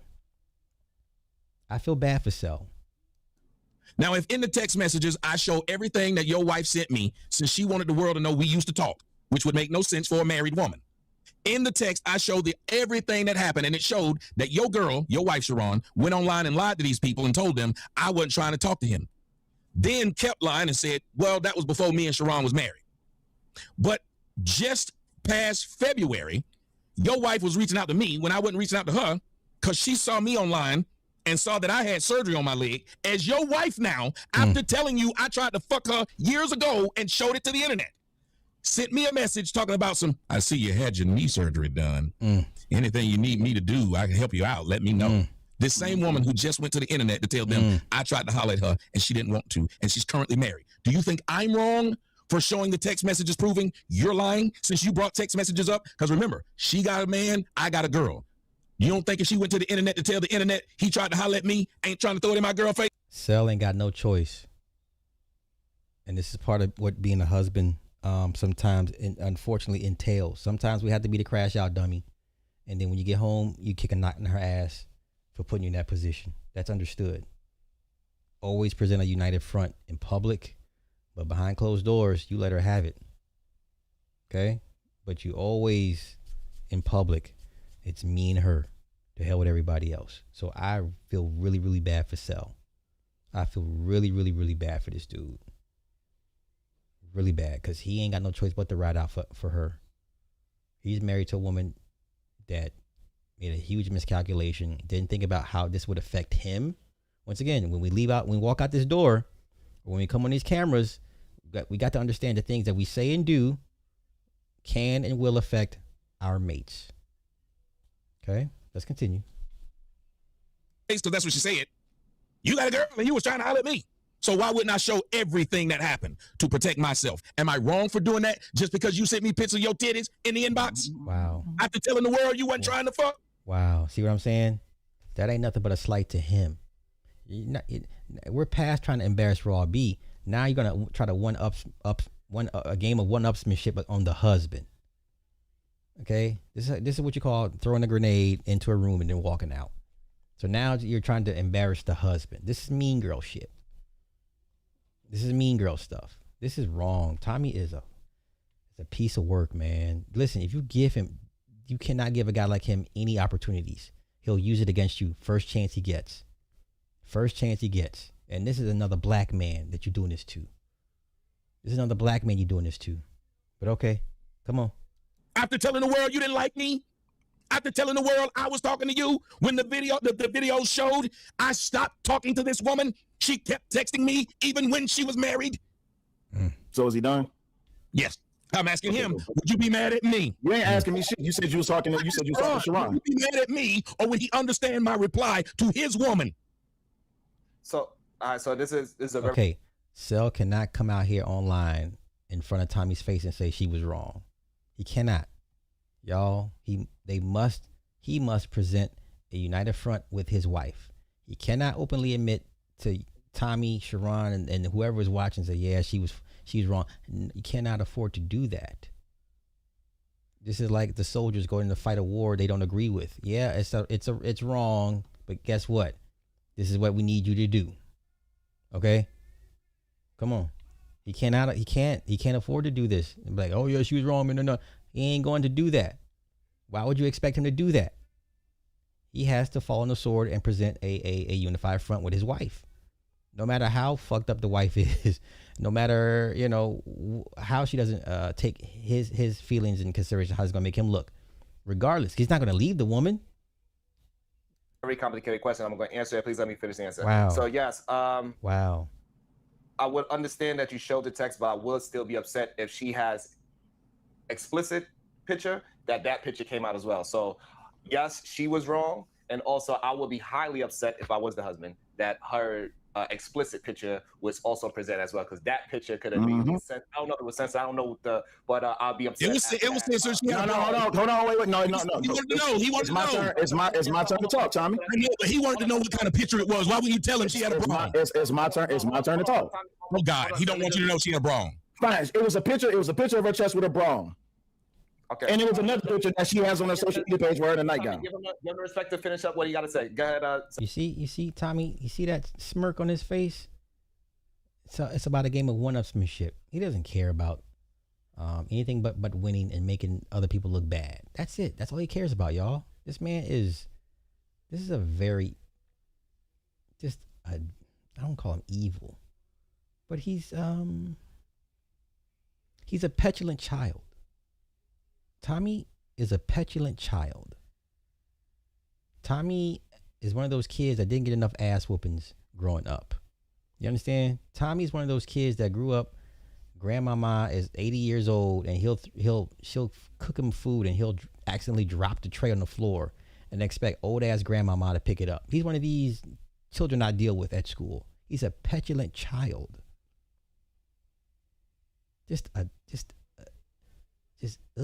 You know? Wow. Man, my heart goes out to Cell, man. You in a tough spot, bruh. So, yeah. Okay, cool. So even when she sent that text message about your fucking knee surgery, nigga, I'm the one that said, hey, make sure Tommy good because he had his knee surgery.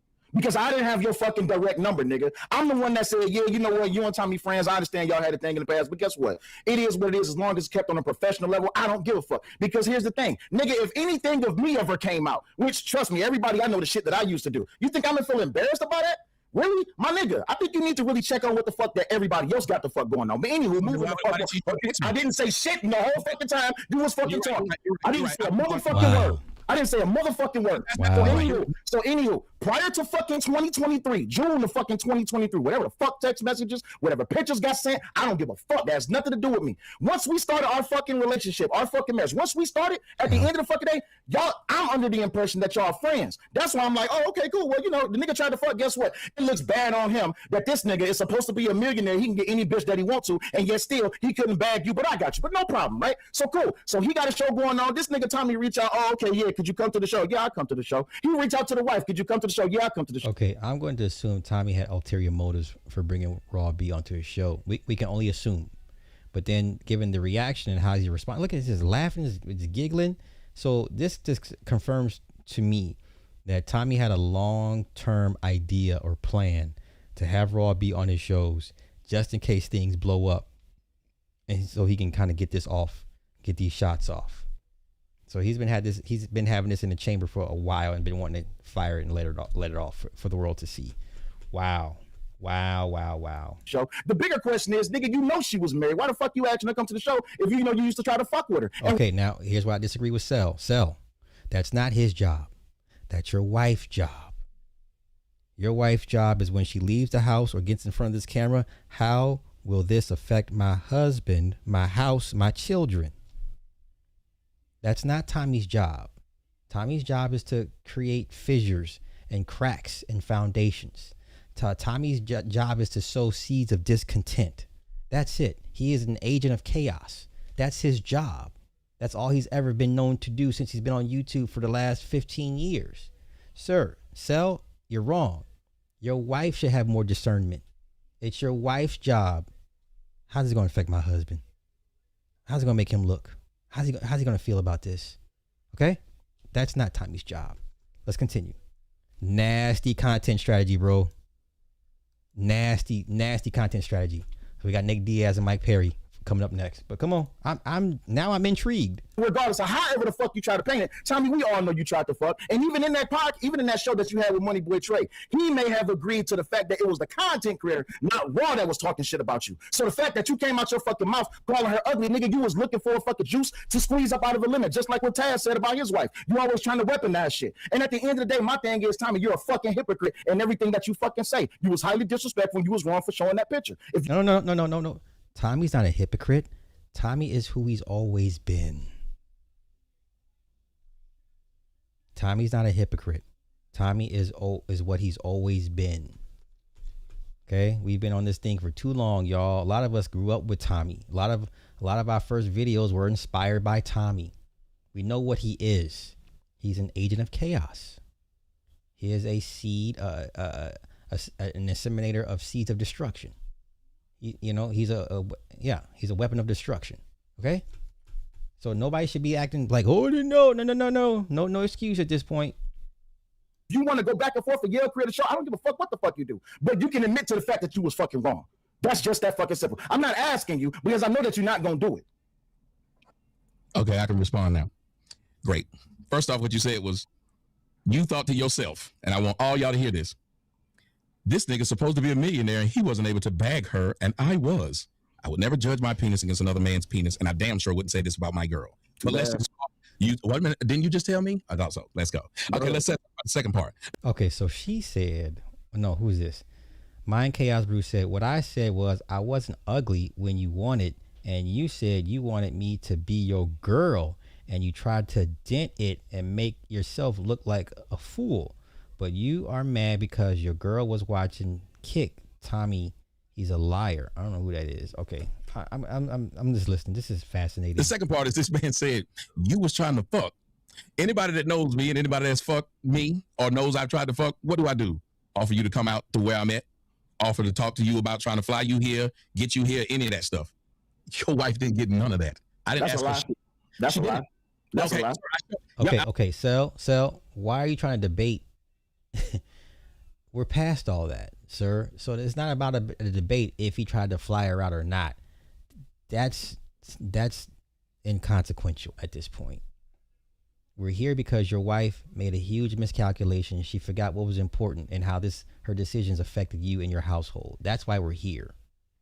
Okay? Your wife tried to play a mean girl game with a guy that she had prior dealings with, and it backfired, and now you have egg on your face, and you have to be the drone bee that rides out for the queen at dawn, and hopefully you come back home from the war. Okay?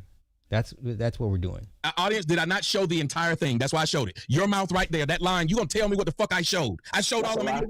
Your wife showed them. I never asked this girl to go anywhere. As a matter of fact, he's gonna keep on talking. He gets to, you interrupt people all the fucking time. Sir, you just told me to stop and I did. Go ahead. Now you can't stop your motherfucking self. I can stop any fucking thing that I want to, my nigga. Go ahead. Quit crying and keep talking. Well, then next time you start talking, I'm gonna do it too until you stop crying. Nigga, your bitch wants me. Your bitch wants me. Yeah, once again, this is Tommy being a mean girl. Now it's just flat out disrespect. This is gonna be a good fight. I don't know, y'all. I think Mike Perry might take this fight. Because Nate ain't trying to take this fight to the ground, even though Nate is, a pretty good, his jiu-jitsu is pretty good. I would hope he would not stand toe-to-toe with Mike. Take him down and use a couple moves to negate his striking. This should be a really, really good fight. This won't go past 2 or 3 rounds, man. If he stands in there in the pocket, here we go. Oh, we got kicks being thrown. Mike is pressing on him already. Mike trying to knock him the fuck. Okay, let's continue. This is a good looking fight. I got it. You don't. And the bitch that you got, and the bitch that you got, can even help you, nigga.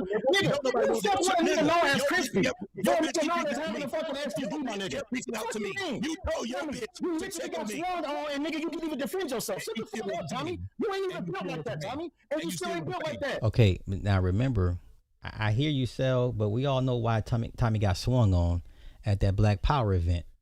Because them Black Power hoes was choosing on Tommy, and Q Bud and them guys didn't like it. And one of them guys swung on Tommy. That's what happened. Over a woman. There we go. Take him down to the ground. Come on, Nate. All right, get up, Nate. Okay, let's continue. And you still ain't built like that. I could be a fan of a hey Tommy, watch this. I could be a fan of a bitch ass nigga 24 hours a day. Trust me, we got a nigga by the name of Jay Prince. Everybody know who this broke ass nigga is, and we all fans. So at the end of the day, that fan shit ain't helping you, nigga. That fan shit ain't helping you, nigga. That fan shit ain't helping you. We got an ankle lock? We got an ankle lock? Do we have an ankle lock?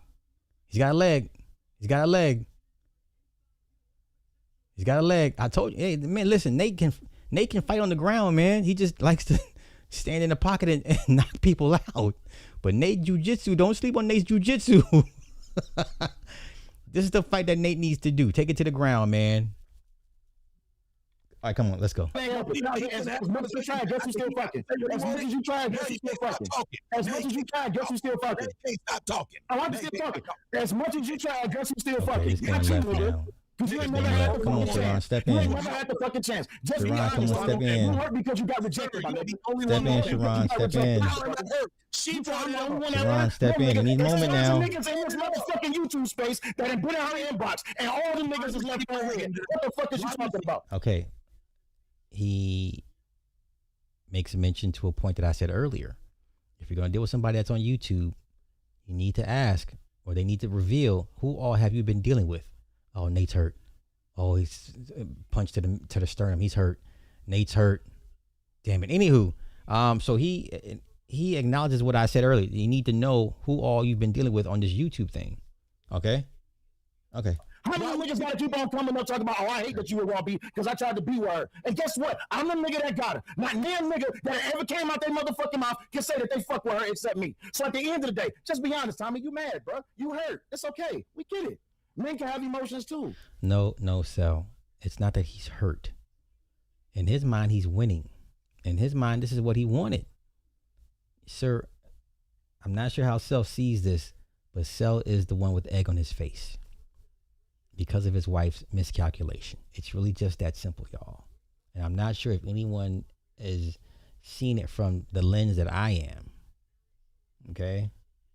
Not saying my purview is the right way, but in this case, it's the right way. Because I can't see how you can't see it any way else. Right? Raw is the common denominator here. She's the snowball that went down the hill and caused all this. And once again, this does not make Tommy look bad at all. We're gonna be like, oh, that's just Tommy being Tommy. He's always in some woman's inbox. He's always DMing a woman. He's always fucking on a woman. That's Tommy. You can't embarrass this man. Sir, Sel, you are the one that's being embarrassed. You're this woman's husband. Okay? I feel bad for the dude. Listen, he has to crash out. Sel has to crash out. Right. Mike is bloody. They're both bloody. Oh, this is going to be a war. See, Nate is going to try to go toe-to-toe with the guy and not go to the ground and lose his damn fight. They're both bloody. Come on, man. Nate Diaz could have been one of the best to ever have done it if he just did what he was. Oh, my God. Okay. See, he ain't stopped. He did all that talking. Y'all see how he filibuster? I got to hear everything he said about how I'm jealous. Every time I try to say something back about what actually happened, you over talking. You complaining about the fucking complaint, but you're not talking. So talk. Literally, y'all, if I was jealous of his girl, that he's with her, he said, Nate's pissing me off. He said, why were you still texting my girl if you knew we was married? Those elbows. I showed the text messages from your girl to me, and you even acknowledged that you told your girl, which sounds crazy as shit. I see that Tommy's let me stop here. It seems that Mike is stronger than Nate. But if it goes to the ground, Nate can sub him. I don't like the idea of Nate trying to stand toe-to-toe with Mike Perry. This is all Mike Perry does. Okay? Nate is a better, much more well-rounded fighter than Mike Perry will ever be. But Nate is a hard-headed, and he just wants to do it his way, and he's not doing it the right way. He shouldn't be all this. Look how bloody he is. He shouldn't be just cut up this early in the fight. Oh my God.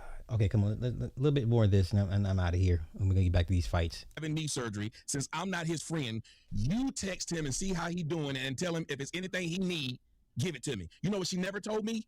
Not one time out of her mouth in one text, you can't find one where she said, I's married now. Not once. And I don't know a woman that got married that wouldn't tell a nigga who tried to fuck them that they're married. You done? Cool, because nigga, even months ago when I was on your fucking show, even when we ended up, and I usually don't like to talk about shit that happens after the show, even when we ended up after the show, I told you I was married to Raw B. So what the fuck is you talking about? No. You don't fucking lie. That's right before your ass went to Fresh and Fit, and that's when I sent you the fucking video of the fight between me and Fantastic. That's how long ago that was. Sharon, I just said something that was straightforward. You said you didn't even ask me about my knee because we weren't friends. Those were your words. You sent it through your wife. For some odd reason, the person I'm friends with, your wife, never said, because if we're friends, I don't know a friend that don't tell a friend they done got married, especially when I tried to fuck them. You done? There's no way around that. Damn, it's kind of fucked up. It's almost like niggas don't pay attention because, nigga, if I'm her motherfucking husband, and I told you that, hold up, and again. Once again, Cell has no choice but to crash out and fall on the sword for Raw B. He has no choice, y'all. Now, what Cell should have done is left this conversation about 10 minutes ago. Okay, he should have left this conversation 10 minutes ago. Sitting here arguing with the guy that does this for a living, that's a complete mean girl, and was just waiting for the chance to let this off and possibly embarrass you. Now you're making it much worse. There's nothing else to talk about. What you should be doing is at home right now and possibly, him and, this what Cell should be doing right now. Hold up. Let me show y'all what Cell should be doing to Raw B. Hold up. Let me find it. What's the movie called? What's the movie called, y'all? What's the movie called? Damn it. Her name was Juanita. Dead Presidents. This is what Cell should be doing after he left that live, because he stayed on for too long. He left for too long. He stayed on that live for too long. This is what he should be doing to Raw B right now when he got home. For embarrassing him. I'm fucking him. Whose baby is that? Don't even answer that. Okay, Perry ain't got no cardio. No, you're right. I ain't gonna answer it. I mean, shit. Nate can finish him off. Anthony, you the big Marine man with no damn job. You know every fucking thing. Take him to the ground. This Answer fight's over. For me. If you think I'm jiving you so much, Anthony, why the hell you with me, huh? Why the fuck you with me? What, you think I need you? You think I need this shit? Fuck, you can't get a decent job. You won't fuck me. The only time I get to hold you is when you're having one of them silly ass nights. Shut the fuck up. Shut the fuck up. Uh-huh. You don't know, girl. You just don't know. Just don't know. Don't you fucking walk away from me. Get the fuck off of me. Hey, if your wife ever embarrasses you like this to that degree that man Cell over there fighting for his life, drowning in the sea of Tommy's mean girlness, this is what he should be contemplating when he get home to Raw B. Walk away from me, Anthony. Let me go. What about that? I'm gonna kill you, girl. Don't try to run up on me Ever run up on me. Ever run up on me. Ever again. Tell you, Juanita. Fuck off me. Yeah. I wish if your wife ever embarrasses you to this degree, do you understand? Do you understand? Oh, let me find it. Where's it at? Here we go. We back. Oh my God, Nate is pouring blood. He's leaking. Oh, he's out of here. Go ahead and finish him off, Mike. He out of here. Come on, finish him off. It's over. Come on, finish it. Come on, ref, stop the fight. Come on, ref, stop the fight. He is leaking. Come on, ref, stop the fight, man. And Mike Perry did way better than I thought he would, but once again, Nate didn't follow the game plan. Take this fool to the ground and sub him out. Man, he's tagging him. Let him back up. He's gonna let him back up. Doesn't even respect your oh my goodness. Stop the fight, ref. Come on. Wow. You saw the blood on the back of his head and his back? So nobody wants to throw in the towel? Nobody's gonna throw in the towel. You can't even see. Cheesy Peach. Mike Perry done found his second win. He's confident. He's not afraid of Nate. He doesn't respect nothing he can do to him. He's walking him down. Body shots. He's just walking, just following him to the. Come on, man. Ref, go ahead and stop the fight. Sharon, I'm talking to you. Sharon, I'm talking to you. And again. Stop crying, nigga. Stop crying. Ain't that what you told me? Nigga, get out your pussy ass feelings. I'm talking to Sharon. Okay, let me stop it there because this exchange should not have gone the way it did, and it went on for far too long. It went on for far too long. And then he told y'all the untruth, which was her first text was she just showed what I said.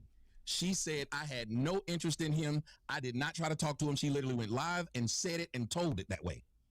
Then you go and watch. I He's said, outta I here. don't remember this, but let me go show the Stop feds the some fight, shit ref. that's told Thank these you. people this existed. Jeezy Peach. I don't know why you go out of your way to let people know I tried to holler unless you hold me to some kind of high esteem. Because she wouldn't have said that a crackhead tried to holler. Anyway. Okay.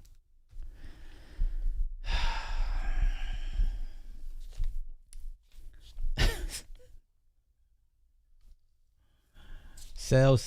You see how his head is split open, y'all? This man's head is split open to the damn white meat. Holy cow. His shit is split like in a damn diagonal pattern. What made you were not supposed to go toe to toe with a bare knuckle? Oh my God, Nate, come on, man. You too good to go out like this. You too good to go out like this. Jeezy Pete's. All right. Cell has to crash out. And Tommy is Tommy. But this is, he ain't gonna leave. He's not gonna leave his wife, man. So hopefully he learns from this, homie Cell, and you know that was bad. I didn't know it was this bad, y'all. With the whole Raw B thing, I didn't know it was this bad. But this fight was even more insane. Okay, one more fight left, y'all. One more fight. We got one more fight. This was bad. This was bad, y'all. This whole situation here is bad. I hope Cell was able to, bark at Raw at home and be like, if you ever put me in a predicament like that, if you ever embarrass me like this again, yikes. Wow. Okay. Tommy is Tommy, y'all. Tommy is Tommy. That's never going to change. I mean, that's his bread and butter. But yeah, Mike Perry really gave Nate Diaz the work. Wow. Okay. Oh, that's his name, Cellulite Podcast. That's his name, or that's his moniker, Cellulite Podcast. So, I think he closed the show talking about AM and Anton. Yeah. Does anybody still watch Angry Man? I mean, no diss to him, but is he still a thing? Is that still a thing? Angry Man? I'm just asking questions, y'all. Yeah. No, Cellulite. I'm sorry, Cellulite Podcast. Cellulite. Matter of fact, man, my bad, y'all. Let me get y'all some wrenches, man. My bad. So y'all must be on the movie review channel. Okay. Fair enough. Let me find some of y'all. What up, Club? You ain't got a wrench? Oh damn. I've been slacking. I'm sorry, y'all. Forgive me.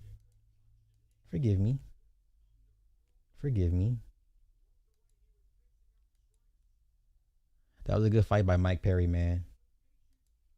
He fought his fight. Nate should have took that thing to the ground, man, and neutralized it. Mike striking, because clearly he had no answer for him when he did get him on the ground. He had a potential ankle lock. Mike had no answer for that,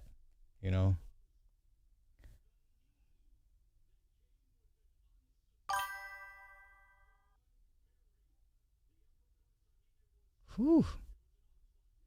Yeah, I hate seeing Nate get beat up like this, man. Oh gosh. Okay, that was bad. Okay, let me see anybody else. We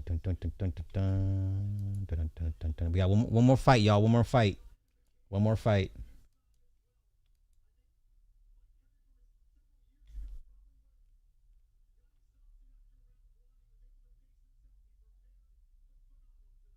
What'd you say? The way he was crying, I thought he might sell it. Oh my Lord, Jesus, Lord.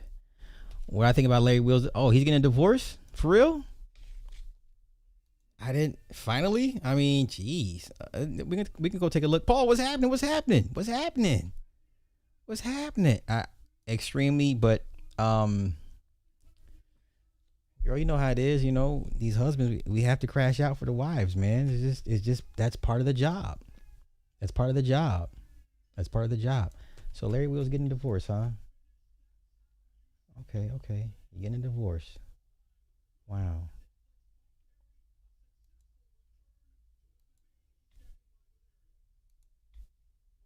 Yeah, that was a good fight by Mike, man. I didn't think Mike was gonna last this long, honestly, because if Nate had just done what he. Okay, let me go. Let's take out Larry Wheels. Larry Wheels divorce. Wow, that's crazy. Okay, who filed for divorce? Who filed first? Okay, he confirmed that he and his wife have separated and are heading toward a divorce after 2 years. The split has quickly gone viral due to a lack of a prenuptial agreement and the drama following separate. Okay, so all you so the red pill doesn't work. Okay, red pill does not work.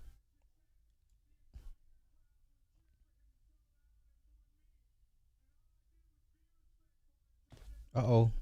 Okay, come on, talk your shit, Mike.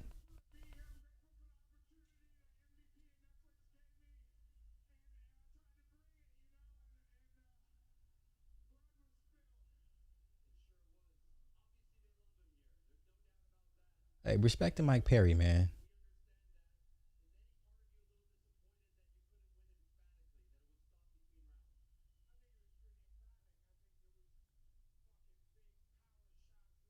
Yeah, Ariel, what fight were you watching?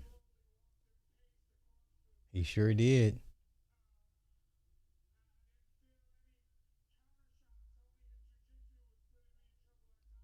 See? Should have took him to the ground.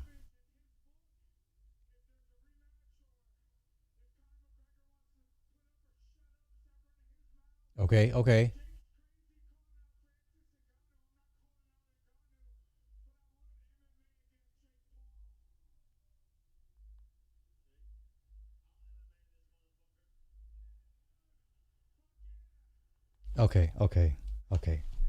Okay, let's see here. Confirmed the couple had separated. They grew apart, added that the issues leading to the split were irreparable, but stated that he intended to continue financially. See, once again, y'all, red pill, it does not work. He intended to continue financially supporting her and making sure she was taken care of. Okay. Wheels' prior admission that the couple did not sign a prenuptial agreement. Okay. He skipped the paperwork because he fully trusted his wife. Fans heavily criticized the move given his massive financial success and streaming career. Despite the split, Larry has continued to fund her lifestyle and let her keep a $300,000 Bentley. What are you gonna do for that's on him, y'all.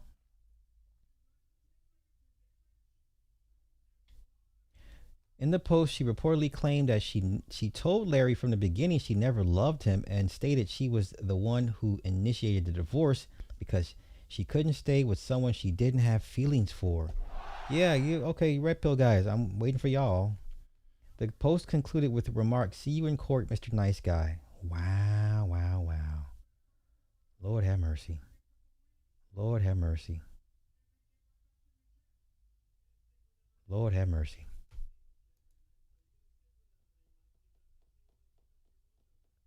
Lord have mercy.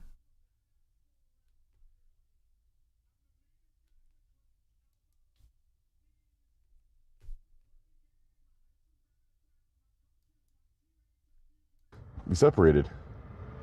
You just gonna tell him that on camera, nigga? It's the truth. You want me to call her, fix it? Call her to fix it. Trying Can to we fuck my fix wife? this? I'm good, man. She gave up. Nigga, you must have been a real asshole for her to give up the G-Wagon. I mean, we're separated, but I'm still gonna have to take care of her. So I'll get her something nice. I'll make sure she's good. Now, why don't you go fix that shit? Beyond repair. No, it's not. Go right. It's nothing's beyond repair, nigga. Is it worth fixing, or are you cool being you? It's beyond repair, man. Beyond repair. Wow. All right, man. We ain't gonna talk about that shit. What's up? Why'd you bring her? We separated. Oh, let me see what they talking about. This goofball. I would be so pissed if I was his coach. I would be so effing pissed.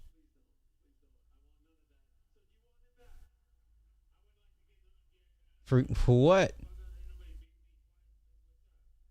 Nah, we don't need a rematch. He beat you pretty handedly. I mean, he beat you like there's no doubt he's a better fighter. No, is this man drunk? Is he high? Oh no, Nate Diaz, too many shots to the head, bro. Let Nate Diaz go, y'all. Nobody wants to see a rematch. Let's continue. Oh boy. I hope you signed the prenup. No, I have not. Oh, you signed a prenup? Somebody's asking me if I signed the prenup. I'm like, I have not. Funny, I did bring it up a couple times early on, but I decided not to go forward with that. I trust her. Wow. I hope you signed the prenup. No, I have not. Terrible. Hey, that red pill shit ain't working, y'all. That manosphere stuff doesn't work in real life. I'm just saying it doesn't work. It's not real.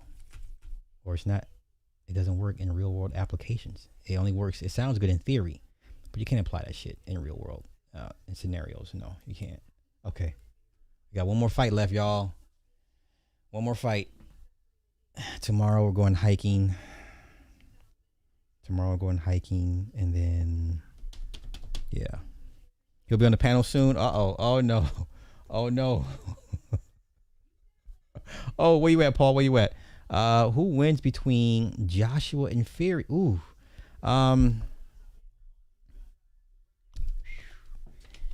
If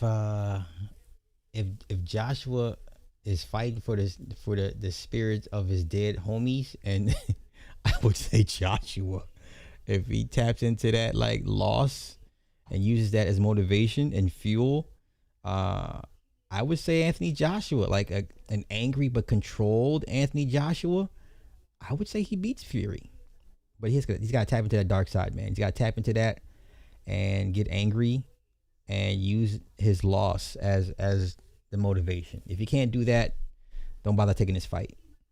I would not advise him not to take this fight. Like, if you can't tap into that loss and use that as like to get you over the hump, don't take this fight.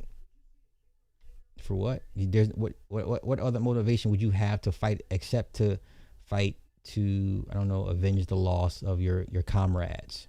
Like, this is for them. It's not about me. You know what I'm saying? So I don't know. If you can't do that, don't take the fight. You know. So yeah. You said the thigh gap. Ma'am, why are you focused on thigh? You got it. You got it. This turned into a shit show. I'm just waiting for the oh, let's go here. Michael's at $600 million, y'all. Real quick. Where we at? Michael has hit the 600 million plus barrier.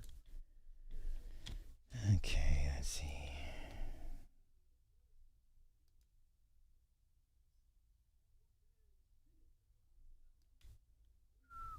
Here we go. $621 million. Okay. That international number's slowly starting to gain some speed. Slowly starting to get a little bit bigger than I needed to be. Once again, this is awesome for domestic. I said domestically 250 to 260. This thing might end up doing 270, 275 domestically, which would be even more awesome. If it hits 270 domestically, that's insane. But once again, we're waiting on the opening of Korea, Japan, and Russia. Okay. So we a third of the way there, y'all. We a third of the way. I would hope Universal leaves this thing in the theaters and just let it leg out. Just let it leg out.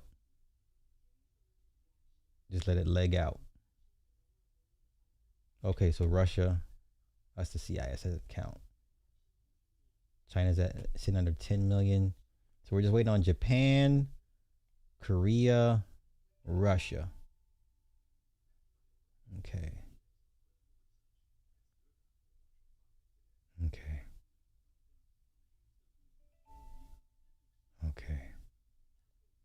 We getting there, y'all. We getting there.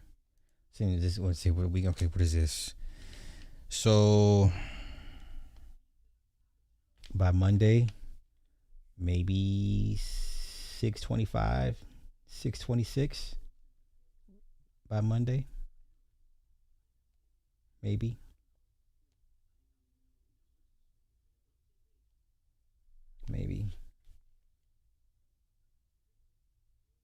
Okay. Let this thing leg out, man. And like I said, if it gets to $1 billion, it's going to squeak. I mean, it's going to squeak to $1 billion. You know, so we're gonna see. I'm not surprised. I'm not surprised. You said 275. I could see 275 domestically, man. I can see that. I can see that. I did say Grogu would be. I was more concerned for Toy Story 5 more than Star Wars. I'm not worried about Star Wars overseas hurting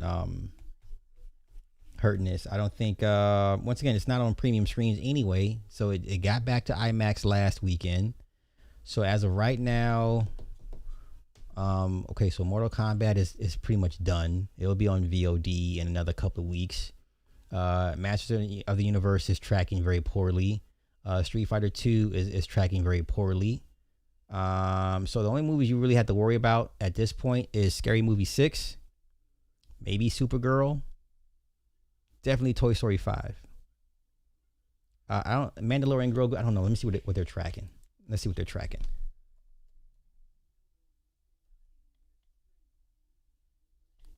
Let's see what they're tracking.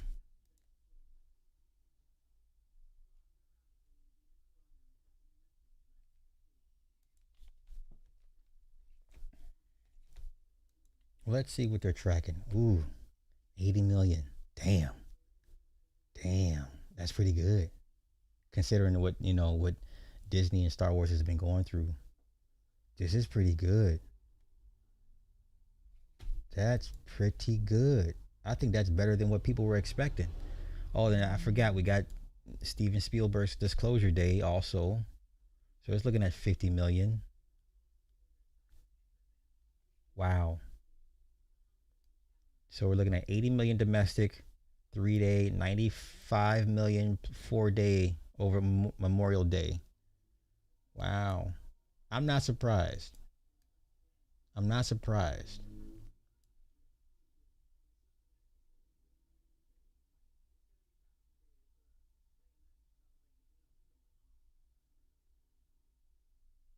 I'm not surprised. Oh, where we at? Look at this. Is God Is. This movie here that we were talking about the other day is right now looking at $2 million. 3-day weekend. They reportedly spent $70 million on this movie. Okay? They gave a black woman $70 million to make a movie about a black woman and her 2 black girls to go try and kill their black daddy. This is what Hollywood cuts big checks for. Amazon has endless amount of cash, gave this black woman $70 million to make a movie about a black woman to send her black daughters to go kill their black daddy. If it makes sense to you, okay, cool. So we're looking at roughly $2 million opening weekend. This is instant flop. Instant flop. Okay? Instant flop. So it may end up somewhere between $3 and $4 million for the 4-day weekend. We don't know. Okay.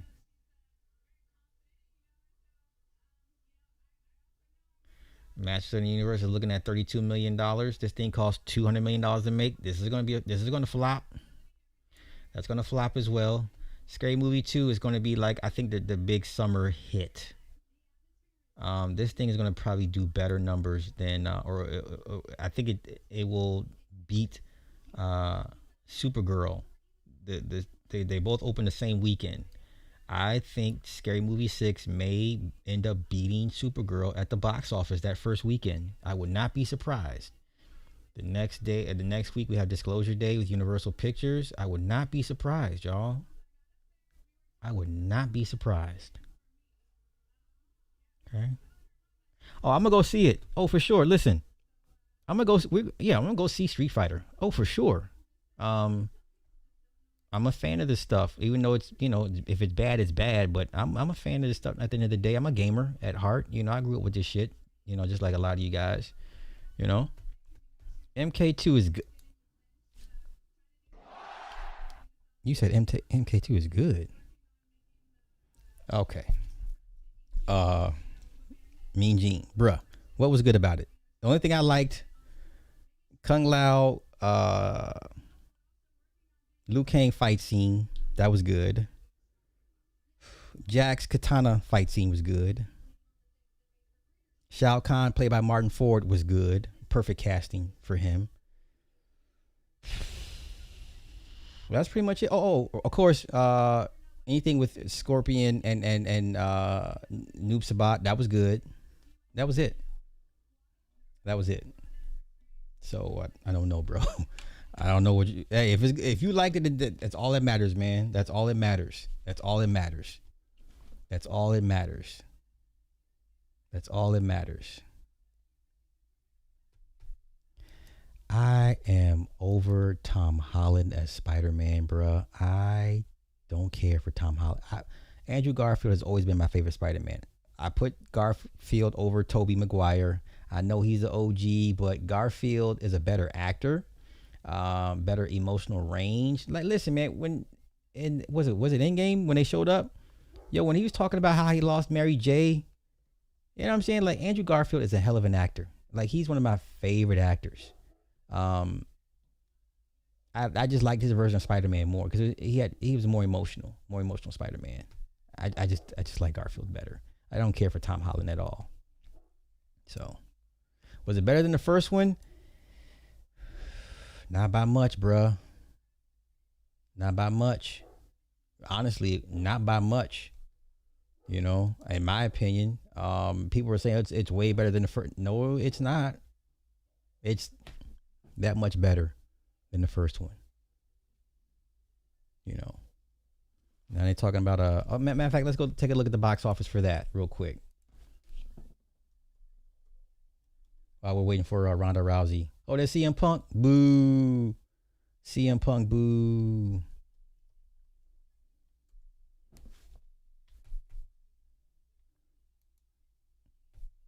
$85 million worldwide. Instant flop. This thing cost what? 200 million. It needed to hit 240, 250 to break even. Matter of fact, let's go take a look at what was the production budget on that thing? Mortal Kombat.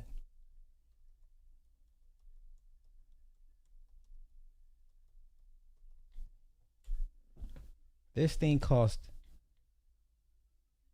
Oh no, it was 80 million. Okay. So it needs to hit 240, 250 to break even. Yeah, 2.5 is your metric. That's for your marketing, all that other stuff, incidentals. Oh, Alicia Baumgartner. Okay. So yeah, this thing needs to make 240, 250 to break even. It's not going to do that. This thing might hit 150 when it's done. This thing will be on VOD very, very soon. And then they're talking about they want to do a third one. Okay. I mean, sure. Shoot. Yeah. Boo. Boo. Oh, you know what?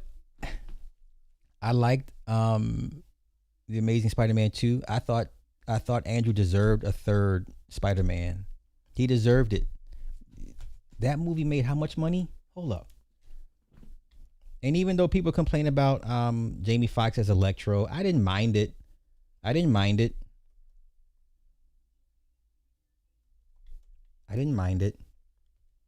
This one here. This made $700 million. How does he not get a third film?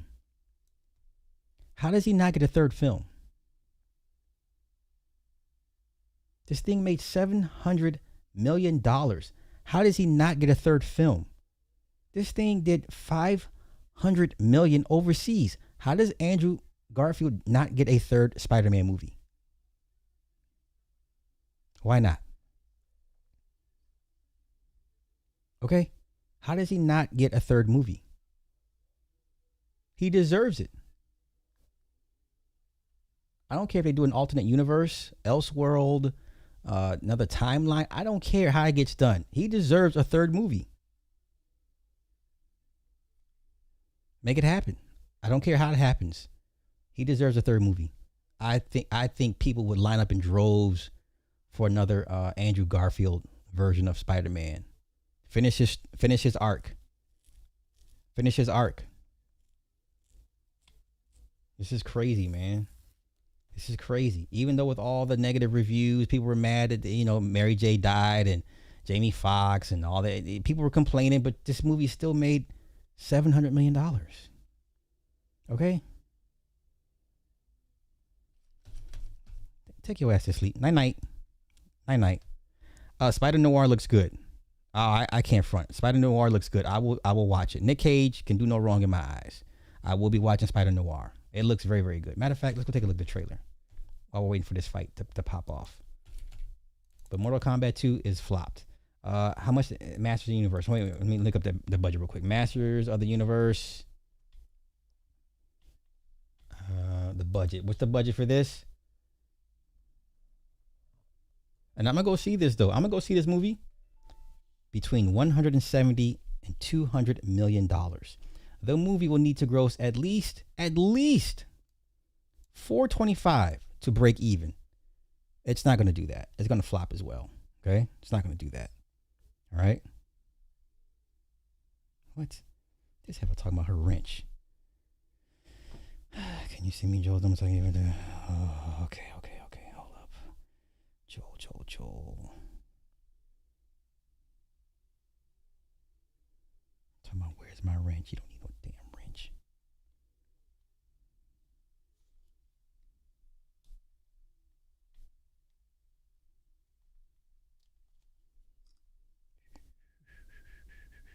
Hold up, y'all. Okay. Yeah, so this movie's going to flop as well. You're not going to get a sequel out of this. You're not getting a sequel out of this. Sorry. All right, so what was we looking at? Oh, Spider Noir trailer.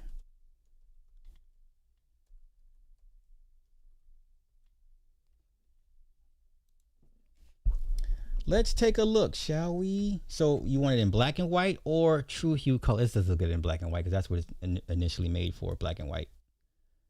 Let's go. I think you're braver than you let on. Shooters, okay. You've been in a hole ever since Ruby died. We're chasing ghosts. Maybe we can be alone together. This is your chance to put that shovel down. So what are you waiting for? For either black and white or true hue color. Let's see what it looks like in color. Every mystery. All right, here we go. Fight time. Look at how small Gina Carano looks, y'all. This woman's going to get her ass whooped. She's going to get her ass whooped.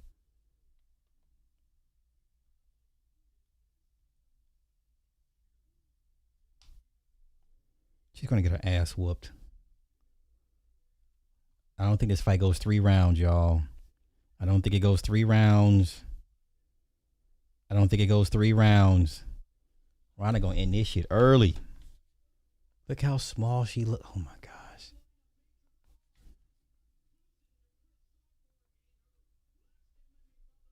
No, sir. She got her ass whooped by Chris Cyborg. Okay. What you talking about? She lost. She got her ass whooped. That's why she stopped fighting. She's like, oh, this is what I got to deal with. I'm out. Yeah. Chris Cyborg sent her ass into retirement. Matter of fact, this is the iconic shot. This is what sent her in. This is what put Gina Carano into retirement. Hold on, let me show y'all the shot that everybody knows what I'm talking about.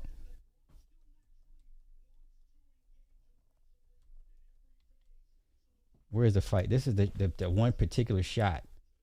This is the shot that made her quit. Okay? This is the shot that made her quit. You understand? This is what sent her into retirement. She wasn't prepared to fight women like Chris Cyborg. Do you understand? This is what drove her into retirement 17 years ago, I believe. Okay?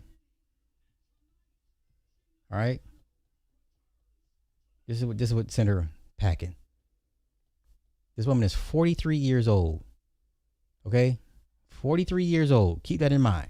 This is what sent her packing. All right?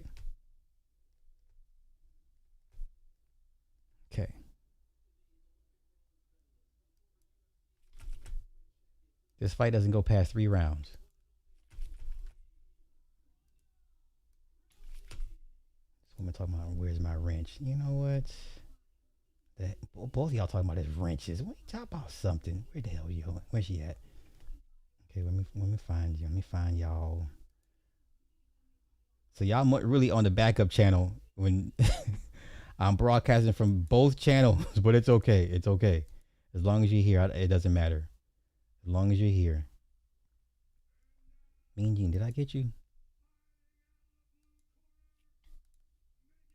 Here we go.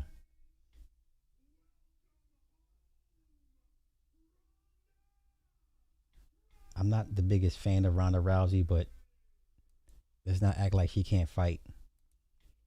Let's not act like she can't fight.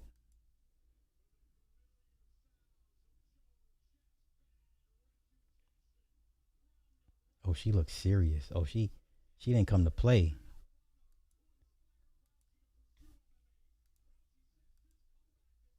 She left her team behind. She walked out by her goddamn self like, I don't need nobody. I love it. I love it.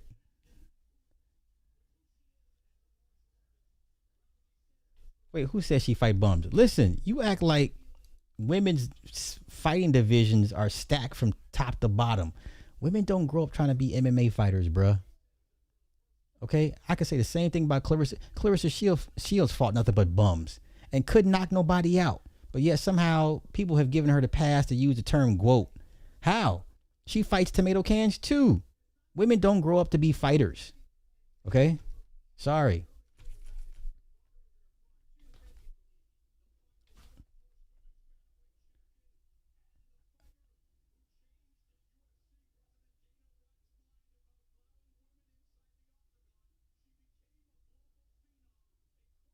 Say what you want. She's on Mount Rushmore. Listen, my Mount Rushmore of female MMA fighters in no particular order is Cyborg, Gina, and Ronda.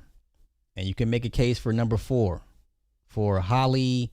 There's a couple other women you could put at number 4, but my top 3 on the Rushmore is Ronda, Cyborg, and Gina. And that's not a debate. You can fight it out for number 4. She about to get in here, whoop her ass. She about to get in here, whoop this old woman's ass. Y'all bugging. She about to get in here and whoop this old woman's ass.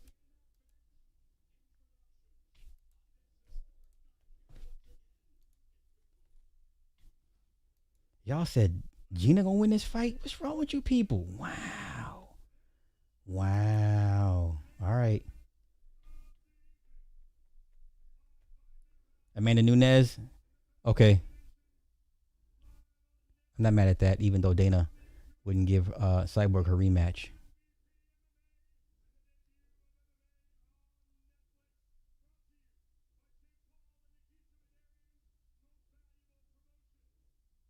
She about to get in and get her ass whooped. What? You wouldn't consider Cyborg? Man, listen. What? He said, white on white crime. I'm done. I'm done. You don't consider Cyborg? What? Bruh. Come on, don't do this, Club. Club, don't do this, man. Don't do this. She is hands down the greatest living female MMA fighter ever. That's not a debate, man. That's not a debate. Bro, don't do this. Come on. Come on, Club. Don't do this, bro. Don't do this. She's the greatest. She's the greatest. She is the greatest. She's the greatest to ever lace him up. It's not a debate.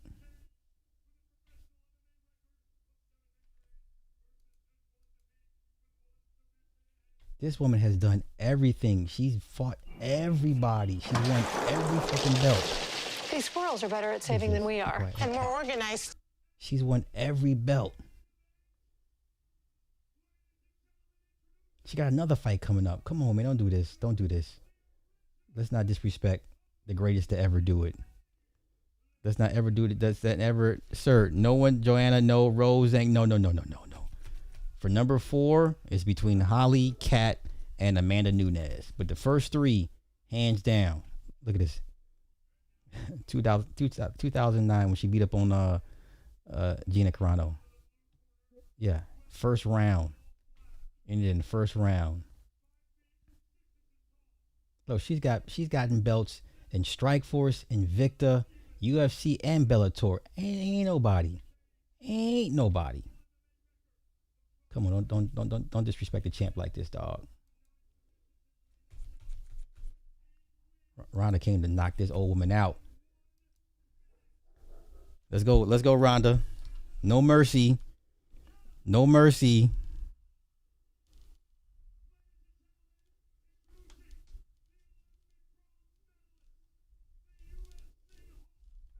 Yeah, put some respect on her name, man.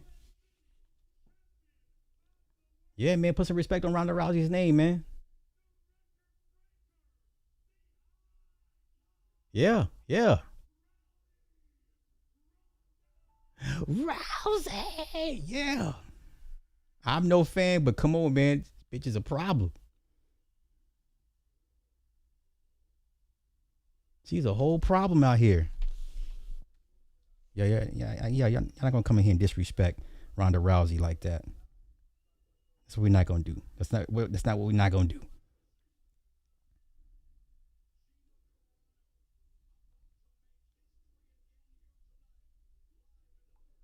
She about to beat, mind you, Gina is 43 years old. Please keep that in mind, everybody.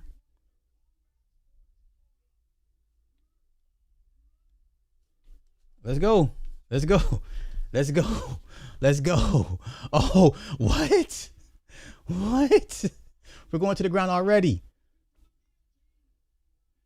Here we go. Pound her out. There you go. Armbar. What'd I say? It's over. What'd I just say? Not even 20 seconds in. Are you kidding me right now? What'd I just tell y'all? 20 seconds. 20 seconds. 20 seconds is all she needed. If y'all don't get the fuck out of here with that. I told you what was going to happen. What you crying for? You got paid? Boy, don't. Hey, listen, don't. I know what I'm talking about.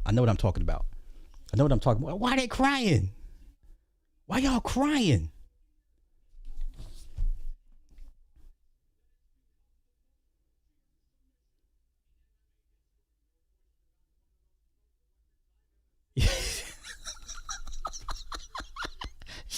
She took a check. She said, fuck this shit. I got my check.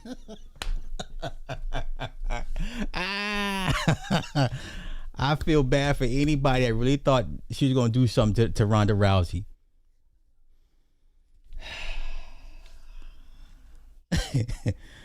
It doesn't matter. If you can't stop the move, whose problem is that? If you can't stop the move, whose problem is that? Oh my gosh. This was disgusting. Disgusting. That's the ran off with a bag.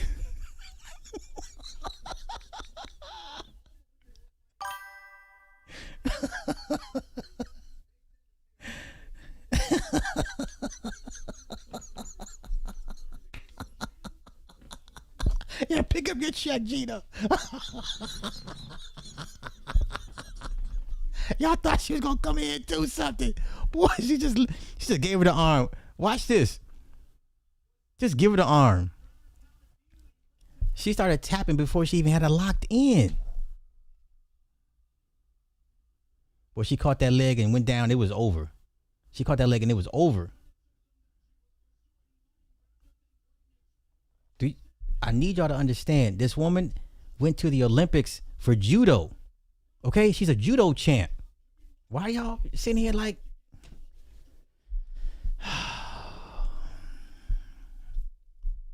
Why? Why did y'all think this was going to end up any different? Gina is 43 years old. She is not trying to get into no 5-round fight with a goddamn judo champ. She hasn't fought in 17 years. What would y'all... Okay. I'm going to get out of here. I'm gonna get out.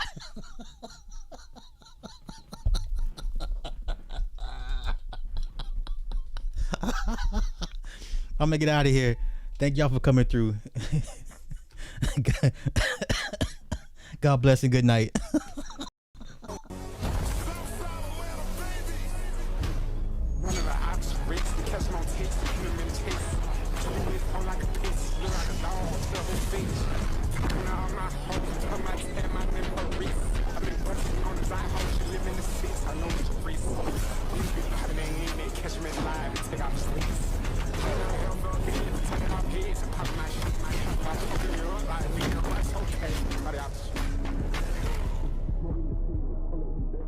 Walking that bitch like, how the hell y'all doing? How y'all feeling today? Ready to turn myself in down at the station. I made a killing today. Always gonna be money. Always gonna be hoes. Always gonna be something. The only thing you got is your word. I put that shit on my mama. No, you really just can't get comfy. Gotta keep